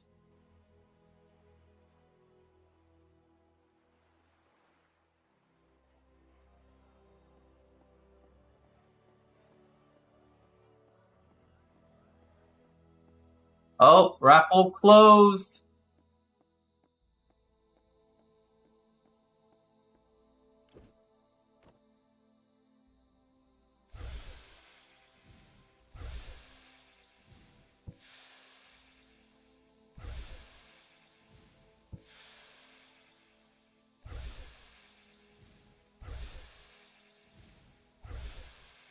That was watered down, so it was more runny because it was too thick.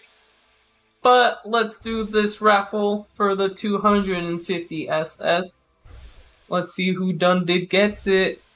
Lightstone 6424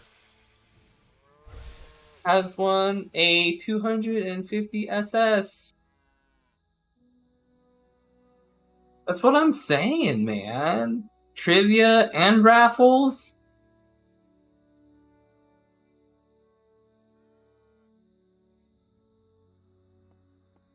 Those are fucking fat stacks.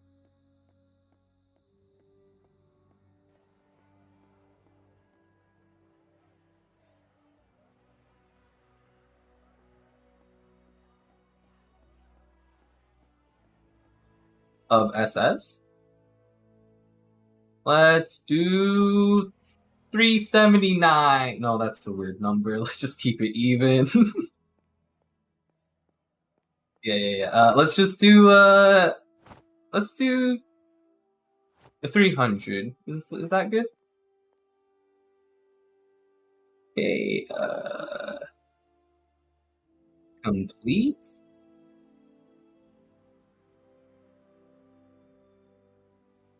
Let's do add a giveaway. Custom 350 SS.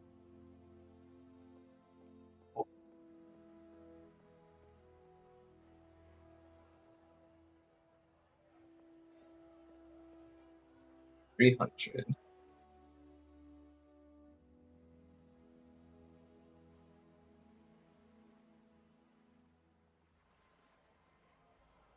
And tickets 1, no bonuses. 300, everyone 300.